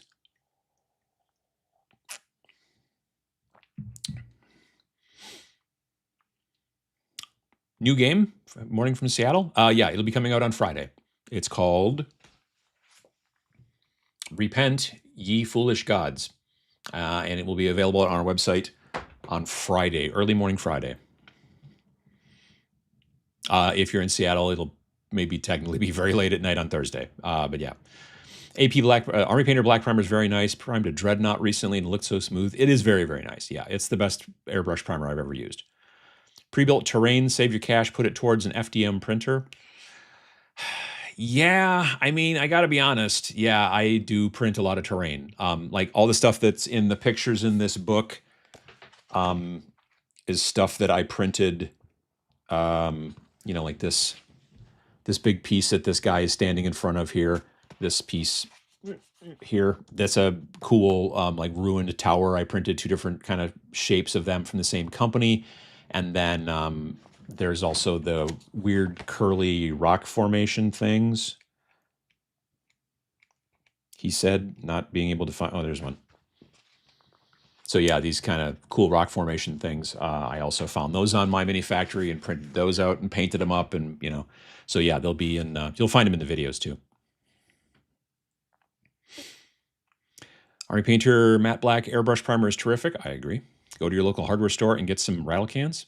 I mean, I use I don't use hobby rattle cans much these days. If I'm going to use rattle cans, I use it's made by Rust-Oleum.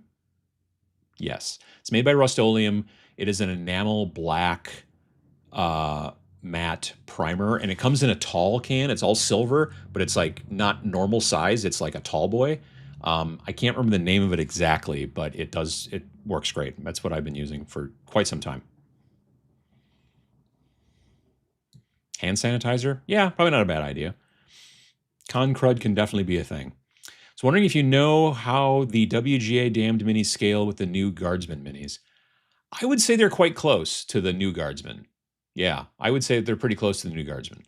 I have, like I said, I've only built 5 of the damned so far. I made a video about them. I made a video basically talking about what the heck was it? It was, I don't know, like a month ago maybe.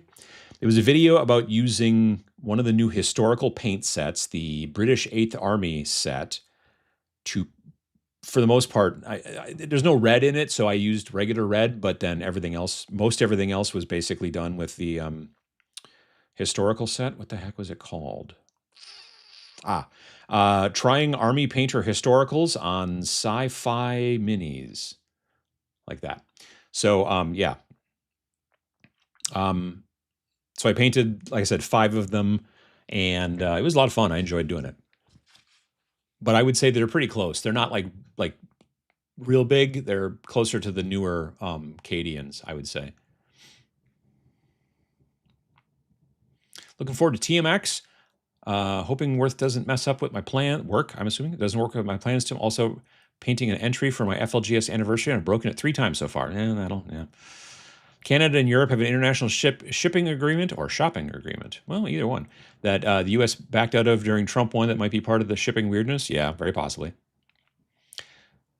Think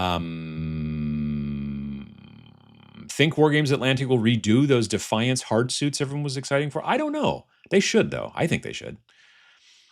How does Wargames Atlantic manage to sell so many plastic minis for cheap? If it was GW, the box would cost 160 or more. Oh, absolutely. It would cost $200 all day.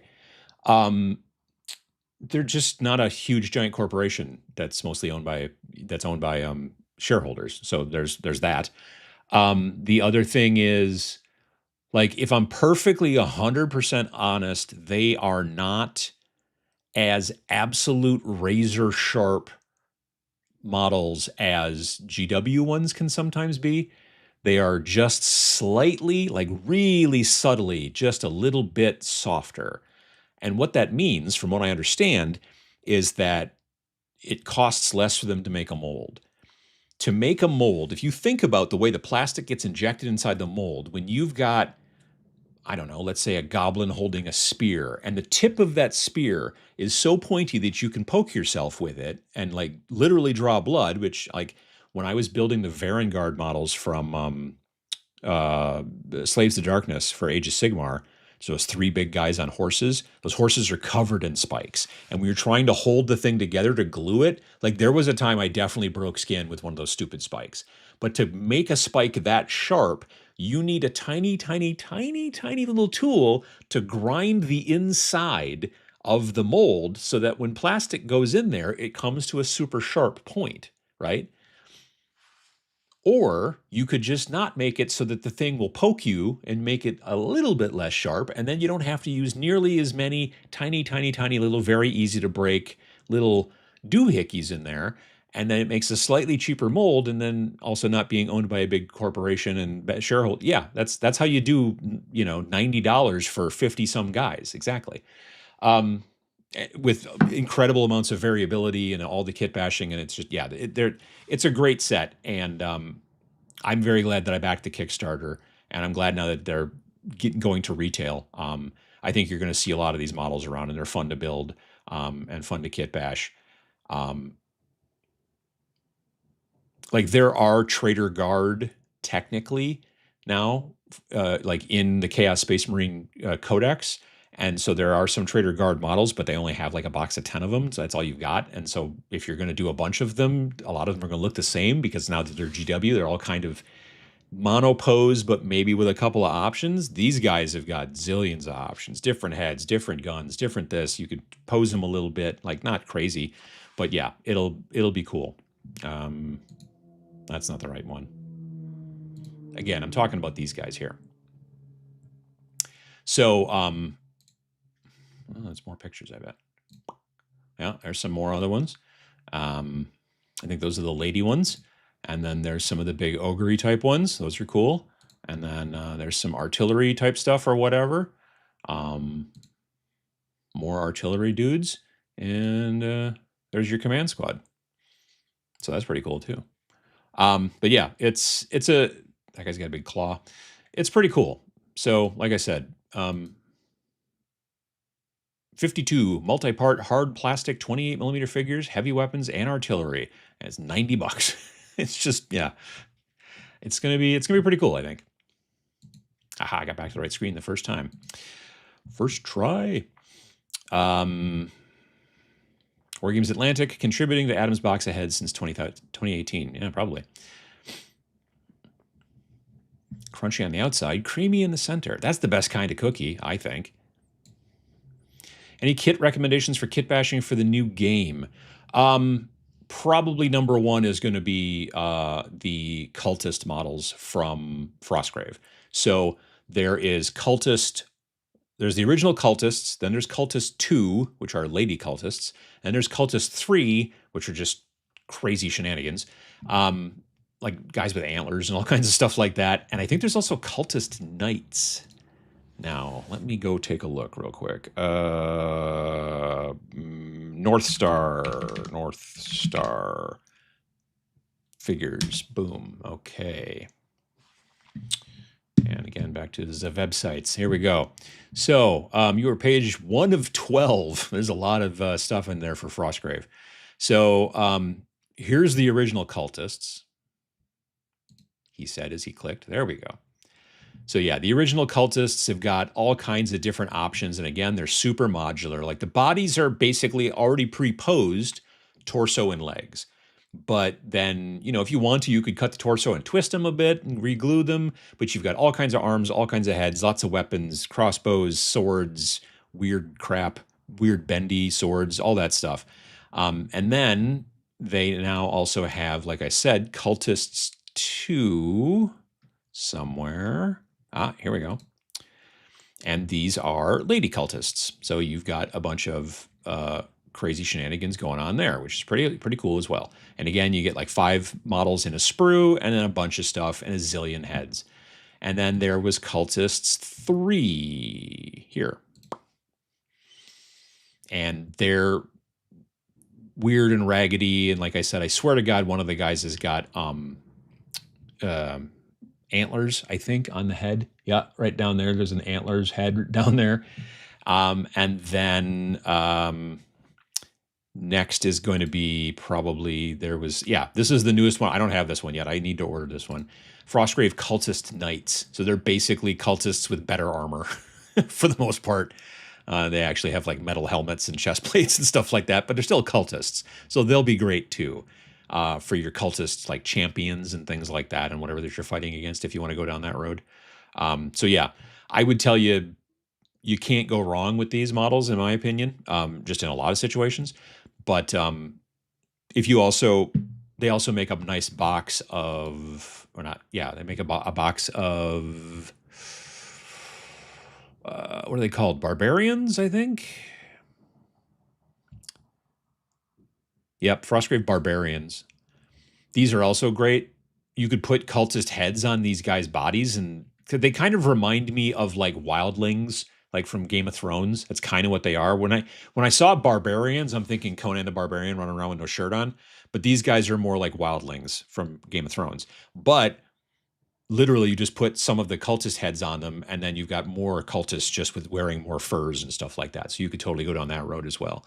But yeah, they're, again, all the stuff from North Star, it's awesome. I can't suggest it enough. If you don't have access to like 3D printing or that kind of stuff, there's zillions of things. If you do have access to 3D printing or a friend with a 3D printer, then Bestarium has, those are the cultists that we use. They look great. But I will also probably be making some more cultists from Frostgrave as well.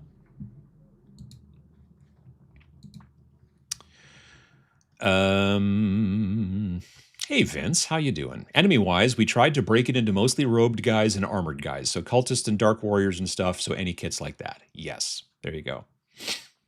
Prefix affix, is this Path of Exile? I never played that. Is Path of Exile basically kind of like Diablo? Because we're kind of basically sort of borrowing the idea a little bit from Diablo, where you would find a weapon and it would be like, you know, vampire sword of the giant. And you go, okay, well, vampire means lifesteal and giant means extra strength. So that's what it, and because they're randomly kind of procedurally making it as you find it. But then there are other weapons you find sometime that just have like a name, and I think they have like a gold, and that like their name is in gold, and that means this is a unique item. And usually the powers in that situation, if I remember correctly from Diablo, were set, but maybe the values weren't. I don't, it's been a long time. I did play the heck out of Diablo 4 for a while, but I haven't played it in a minute. Repent, ye foolish gods could be a playthrough of Klingon mythology from Star Trek. Oh, there you go. Sounds like anybody that backed the Kickstarter for the game Hate will have a whole bunch of minis that they could use for Repent. Oh, sure. Yeah. Really enjoy Fireball the Gazebo. Keep up the good work. There you go. Been curious about how this works for a bit now. When you take pictures of models and terrain, do you ask the creators, marketer, or makers about it, or just credit them? So I credited in the book, the Bestarium guys are credited, and we've been talking with them. It would be great, I think, to do some sort of cross promotion, but at this point, I don't know if that's going to happen. But we did talk with the folks from Bestarium. You can't use GW models because they will say no. So, but most other companies, if you're making a game and you're like, hey, I want to use these and I'll credit you guys, most other companies are happy to have the marketing. You know, they're happy to have that kind of thing, usually. But it's always a good idea to ask.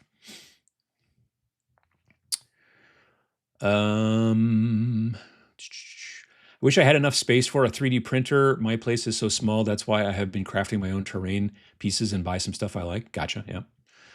Just got some new cultist STLs from Jeremy, Black Magic Crafts, new Void Birth. Oh, yeah. There you go. That's an RPG, right? I think so, yeah. Because his other game, Idols of Torment, Idols of Torment's, I think, a skirmish game. Or, well, miniature game. I don't know if it's skirmish or not.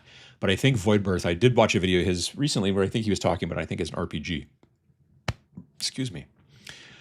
Use Rust-Oleum Paint Primer Flat for Rattle Can Primer and Rust-Oleum Chalked Matte Clear for a sealer. I never used that. Because Atlantic isn't a public traded company, that's pretty much the big reason? Yeah. I was gluing together the top of a forearm to the bottom of my Warcry Red Harvest Mini, and I kept dropping the bottom. Also, the glue kept sticking to my skin. What's the best way to hold the pieces together? I mean, sometimes there's companies that make these little devices that you set on your desktop that have like little extra arms. They're like little posable metal arms with like little pinchy like alligator clips at the end, and some people will use those to hold pieces together to let them go. Depends on the glue you're using, I suppose.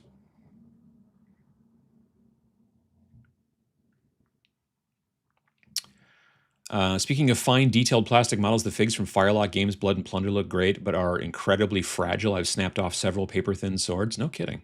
Huh.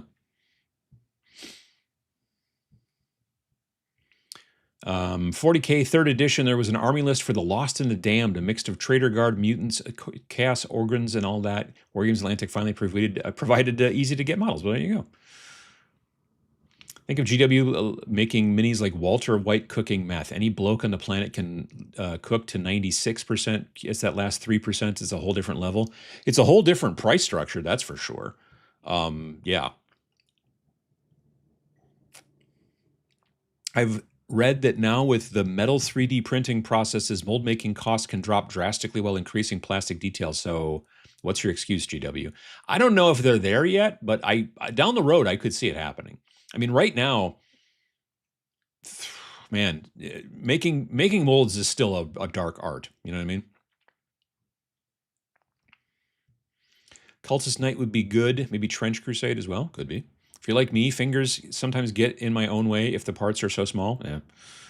I use the Barbarian set to kit bash proxies of Middenheimers for Mordheim. Oh yeah, no, that'd work real nice.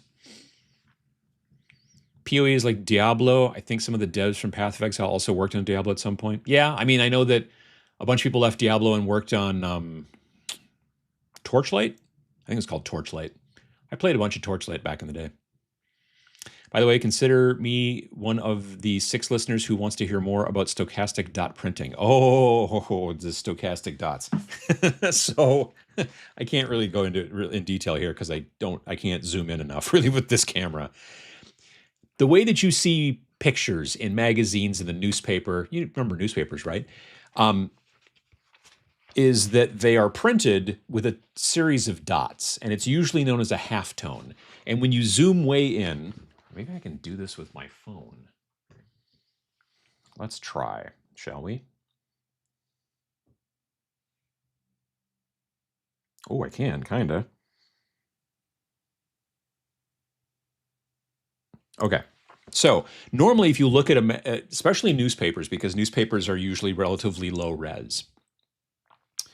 Let me send this to my computer real quick while I keep trying to talk. So halftones in the newspaper are in a grid pattern, usually at like a 45-degree angle. If you take a magnifying glass and you zoom way in and you look at a newspaper photograph, you'll see a series of dots. And they're bigger dots when it's supposed to be darker and smaller dots, if to no dots, as it heads towards lighter. So magazines are finer and smaller dots, but they're still generally moving in this kind of lined sort of like grid sort of pattern. Okay, I have sent it to the computer. And now I need to open it up in the preview app. This is a lot of stuff for probably not much in the way of interest, but sorry. Anyway, let me close you, and let's make a new one. Image, no, screen capture. No, well, wait. Okay, yep, display, window. And the window is called preview, which starts with a P, which means it's way down here. There we go. Okay, so this is a close-up of a piece of artwork from the pages of the book. So you guys can't see me. Sorry. Let me shrink this back down. There we go. So this is, like I said, this is a close-up of a piece of artwork from the inside of the book. You'll notice the dots are not in a grid, they are random, and that's called stochastic screening, right? So instead of halftone screen, it's done this stochastic way. The reason is because the pages on the inside of these books are not printed like a photocopier or a laser printer. They're printed actually more like an inkjet printer. And the reason for that is because back in the day when they first started doing print-on-demand printing, they were using toner like a photocopier on the inside of the pages of the books. And then if you left it in the car on a hot day when the pages were closed, they would stick together because the toner stuff, the letters against each other would fuse and get a little hot, and then you'd peel it apart and you'd be like, oh. So for years now, they've been actually doing the insides of these basically with like a giant, super powerful inkjet printer. And to make the pictures look really, really good and stuff like that, instead of using this kind of grid pattern, sort of like, a halftone thing, instead you get these random dots to make all the textures, and it's called stochastic screening. So anyway, there you go. That's what it looks like in the, that's what, whoops, I moved the wrong thing. No? Give me the window, you dork. Anyway, it's pretty cool. So, there, I got that nerd stuff out of the way.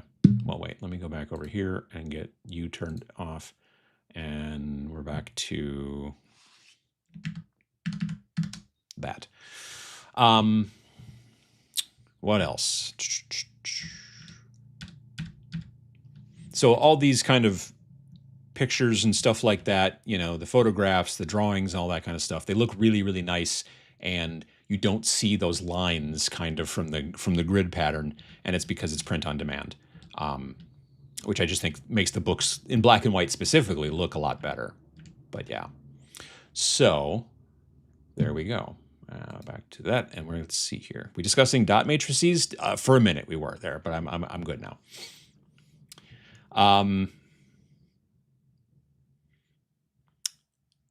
PoE is like a much deeper, more crunchy Diablo. Gotcha. Kind of struggling to find 3D prints for urban terrain for Majestic 13. Everything seems to be either fantasy or sci-fi. For urban terrain, do some looking maybe for stuff like for Marvel Crisis Protocol. The downside though is that, so if they're making things that are heading towards Marvel Crisis Protocol, if you're going to 3D print it, you might have to shrink it down because Marvel Crisis Protocol is 40 millimeter size, so everything's going to be kind of big. So what I do if I'm trying to scale a piece of terrain is I will bring in to my slicer a known quantity model. Like I will bring in an STL of a model I've already printed, so I know, yep, this is the right size. My guys are roughly this size. And then you also then bring in the building, and then you put the guy next to the door and go, oh, that's way, and then you can size the building to the model, so as opposed to trying to do the math or sitting down and going, well, I need it to be that, that. It's just easier to bring in a model as an example and put it next to a door, put it next to a window, in this building, and then go, oh, geez, this guy's, if he's 6 foot tall, why does the window start at his nose? That's not, and so then you can scale down the building a bit or whatever, and that helps. And then just don't print the guy, obviously take him away once you figured out the scale. But yeah. Fleshcraft Studios has great cultists if you already 3D print. I've not heard of them, but that sounds cool. Voidbirth is RPG for use with Morkborg. Oh, okay, cool. I don't know why, but I have been wanting to get my hands on some metal minis. I just think they're neat. Wonder why not many companies don't make metal minis anymore. Price of metal fluctuates wildly. That's part of it. I think it's the tin that's in metal models, because metal models these days are not lead, obviously, for the most part, because it's dangerous. But they do use some sort of pewter alloy, and there's a bunch of tin in it to make that alloy. And from what I understand, the price of tin is really wildly variable. So that's part of it, I think. So what people have a tendency to do is if they're not making plastics, then they're frequently making resin, like cast resin. Oh, and Corvus Games Terrain does have a pretty decent amount of modern stuff too. I agree. I would take a look at Corvus Games Terrain. Good catch from Noob there. Late to the show, laying pavers outside the house. Nice. I love painting a single piece cast metal figure. Something about it for me. See, I just am not into hand cast or hand sculpted stuff that much anymore. I know a lot of people have a nostalgia for that stuff, but I do not.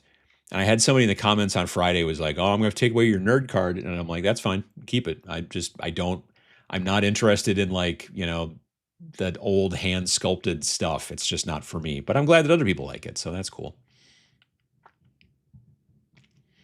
Liminal spaces, paper printing tech. You just never know what you're going to get with a Sunday morning chat.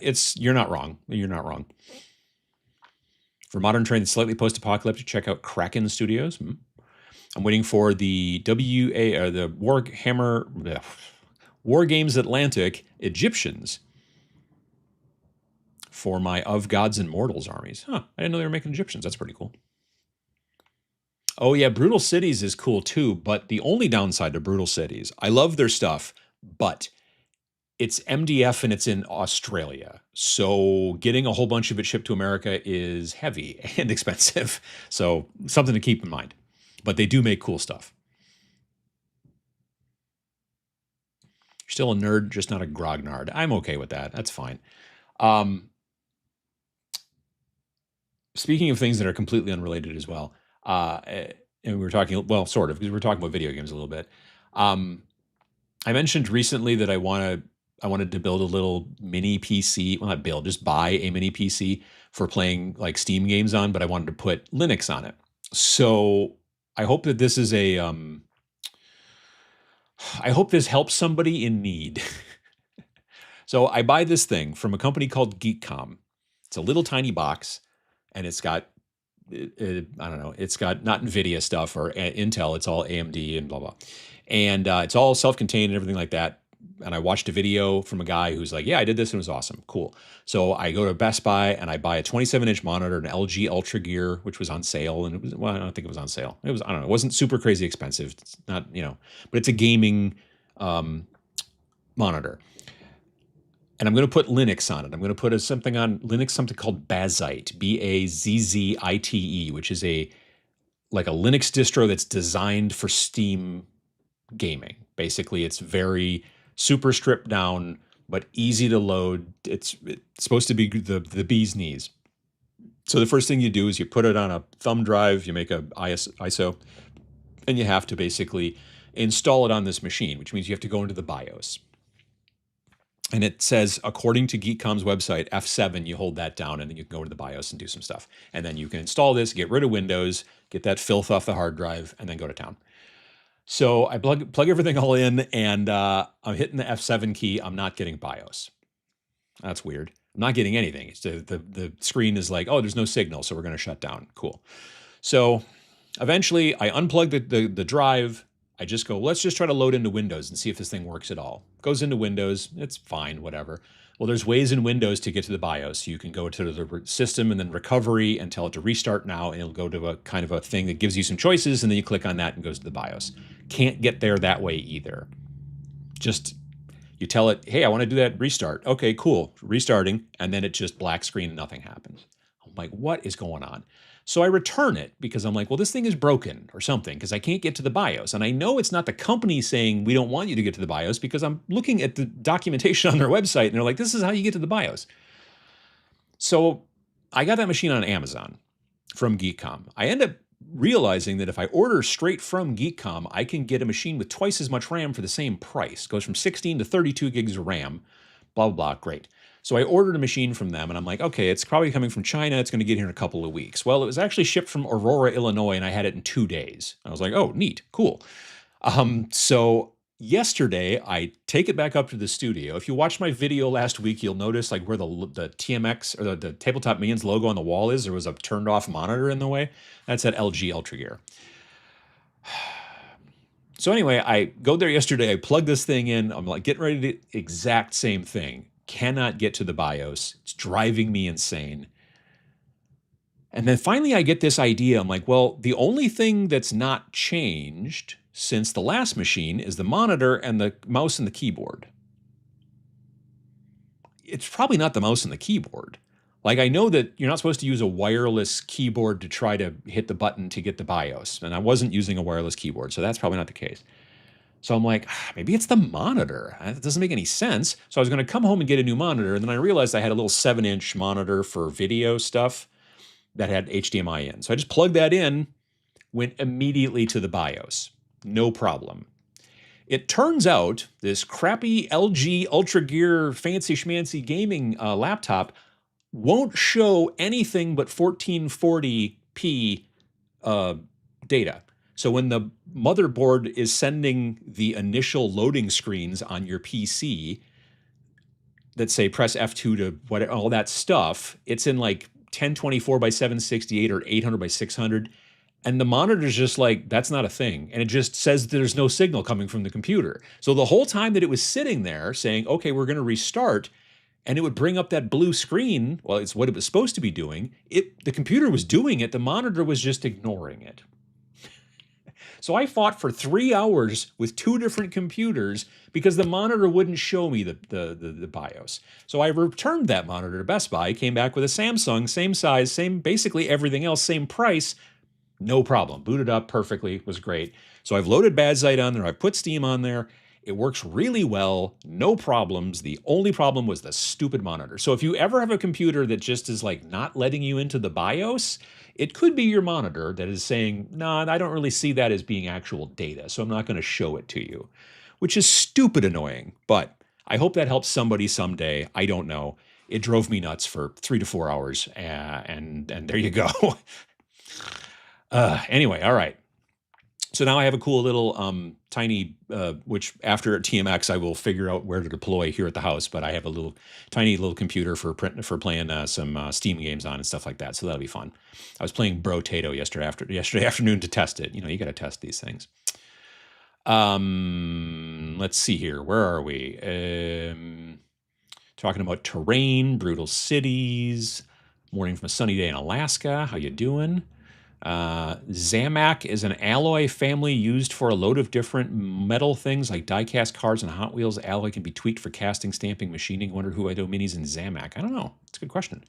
I love OPR game rules, but the minis and STLs do nothing for me. I know I'm in the minority. Yeah, I love a lot of their stuff.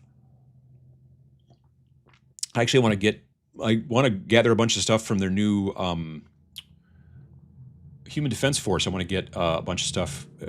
Dave to print a bunch of stuff for me from the Human Defense Force stuff so that I can use it for all kinds of stuff, games and such. Don't quote me, but I think Brutal Cities is shutting down. Guys retiring. I think somebody else bought it. I remember him saying he was going to stop, but they have continued going, and I think it's because somebody else maybe bought it. But I heard something like that too.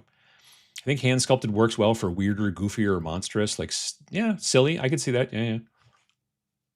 Remember there was a toy that let you do a lot of metal items like necklaces, rings, and miniatures, and the name was Forge something. I vaguely remember something like that too. Monolith has a line of games called Mythic Battles, which comes in ancient Greek. Huh. Some of those, I don't really count those. You can tell they were made by a company that makes toy cards and not a miniatures company. Interesting. LG, there was your issue. I think our TV's LG. It seems to be fine. Occam's razor in action. It didn't make any sense, but I'm like, all right, well, what hasn't changed? Why would this happen twice on two computers? And well, repent ye foolish monitor. Indeed, it's been returned. Lovely subtleties of technology. Yeah. But I haven't had any problem. Like I said, this is the first time I've ever installed a Linux distro that just like worked. It figured out, it like knew everything. I even have a mini, like a controller made by a company called 8-Bit Do or something like that. It's a nice little controller and it has a little thing that it sits on to charge it on. And it goes to a USB and you just plug it into the computer to charge and then you just set it on the thing. And I've like plugged it in and I'm like, okay, then I'll charge and I'll have to figure out how to hook it up. And then I just noticed down in the bottom corner, this thing popped up, said, oh yeah, it's connected. Like called it by name and everything like that. Had no problem with the wireless, like all that stuff. It just, Bazite worked really, really, really well for, it's mainly just for gaming, but yeah, worked great. Great job powering through the troubleshooting. I wouldn't have guessed it was the monitor, but makes sense now that you explain the issue. Yeah, like I said, it was actually always showing me the BIOS. It just, the monitor didn't want to show that because it wasn't in 1440p, which is dumb. LG washing machines are the best. Apparently not their monitors. We have an LG stove, which works fine, but the clock on it has already started to go bad. I'm like, well, that's a bummer because we haven't had it that long. I don't really need the clock, but if they did figures in Zamac sounds like a bad guy. I am Zamac the Destroyer. They'd be super expensive like Hot Wheels. A whole $158. Hey, wait a minute. Just had to replace the pump on my 12-year-old LG washing machine yesterday. Well, there you go. Works like a charm again. Well, that's good. My friend Dave, 3D printing Dave, bottle and spool Dave, way back in the day, he's into gadgets and stuff and electronics and things like that. And so he made, I think it was an Arduino. I think he made a little Arduino doohickey that he would put, it had like a sensor basically that went around the power cord on something that you would put it on to sense whether there was power going through it or not. And then basically he put it around the washer and the dryer in his basement. He put one around each, built these little boards, Arduino, blah, blah, and then they were programmed so that when they powered up, nothing would happen. But then after being powered up for X amount of time, when it then powered down, it would then tweet. He had an account for each of them. It would then tweet that the load of wash was done or the load of drying was done. So then, and he followed those accounts on, so he would get a thing on his phone that would say, "Oh, been a post from the washer," and it says that it's done. And I'm just like, he was explaining it to me, and I'm like, that's very cool. I don't know if he's still got it going on. I don't know if he's using Twitter. I think he's maybe on Blue Sky, but I don't think his washer and dryer are on Blue Sky yet. But yeah, it's pretty cool. Everyone needs a Dave. I mean, you're not wrong. You're not wrong. Yeah. So Friday, the 5th of June, at least Central Time, shortly after midnight at some point, this will become available. Maybe a little bit later. It's hard to say. And you'll be able to get it from snarlingbadger.com. It'll be right there on the front page. I don't know if we're going to register a domain for this or not. We've registered a domain for all the rest of the games, but then you have to keep paying for those domains is how it works. So there's like, deathwizardsgame.com and rainandhellgame.com and all that kind of stuff. So I don't know. We'll see. This is also kind of a longer title too. So I don't know if we're going to go down that road because like repent ye foolish godsgame.com. I don't want to. So I don't know. I think it might just be snarlingbadger.com/repent. I think we might just start going down that road in the future. Anyway, we'll see. But yeah, this will be available soon. And then we will do an episode of Vince's show, Warhammer Weekly, which is on Wednesdays, and we will talk about that. Like I said, tomorrow morning, 8 a.m. Central Time, roughly, the next issue of the Snarlcast will go up, and we'll be talking about Repent in there as well. Oh, what's the price of the new game? It's $22 for the book, and you can get the book and the PDF included. So basically it's $22 and then you get the PDF for free. Or if you just want the PDF, it's, I think, $14. And there will be a card set that's not a necessity. It's a nice to have that will have like all the spells in it. So there's 33 different spells. And there's like cards for each of the gods. So you know what powers that they give to the enemies you're fighting against. You don't have to go back to the book all the time. And there will also be a print version of that, but also a PDF version, because the thing is that the cards only get printed in America. They don't have extra facilities around the world. So it's expensive for people overseas and stuff. I don't remember the price off the top of my head on those cards. And also I think that they'll be available at launch, but I haven't gotten my proofs yet. I think we don't need to have the proofs, but I really would like to have the proofs. But yeah, hopefully soon. But we'll see how that goes. But yeah, there'll be cards as well. So, but again, not a requirement. They're a nice to have, just so, some people like cards. And so, that's cool.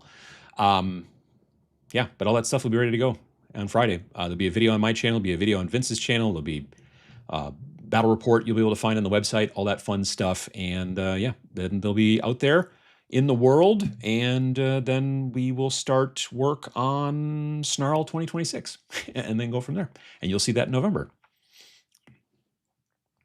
I don't remember what the cards are, maybe about that, but like I said, because there's only I think there's 46. So yeah, I don't think it's because the cards have a what would you call it? Like a lower profit margin to some degree, or a higher, I don't know. Their cards are not cheap to make, as it turns out. Print on demand cards, not in comparison, the print cost on this book, although the print costs have been going up. They've raised twice since, well, no, they've raised 3 times, but twice in the last year and a half. So there's that, but the cards are a different thing. Teaser vid before Friday. I mean, we're going to be doing marketing this week, but there'll be a regular vid on Friday and all that kind of stuff. So that's pretty much about it. Thanks to everybody for coming by and hanging on. And so, thanks for everybody coming and hanging out. And we'll see you folks soon. Do some hobby if you get the chance. Maybe make some cultists. I'm just saying, you might want to look into it.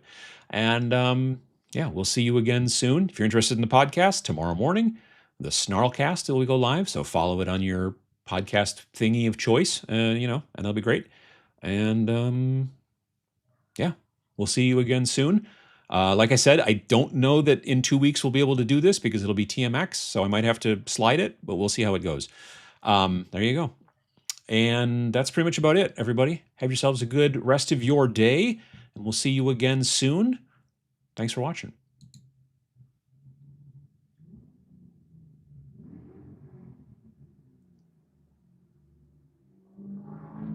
Stupid cars.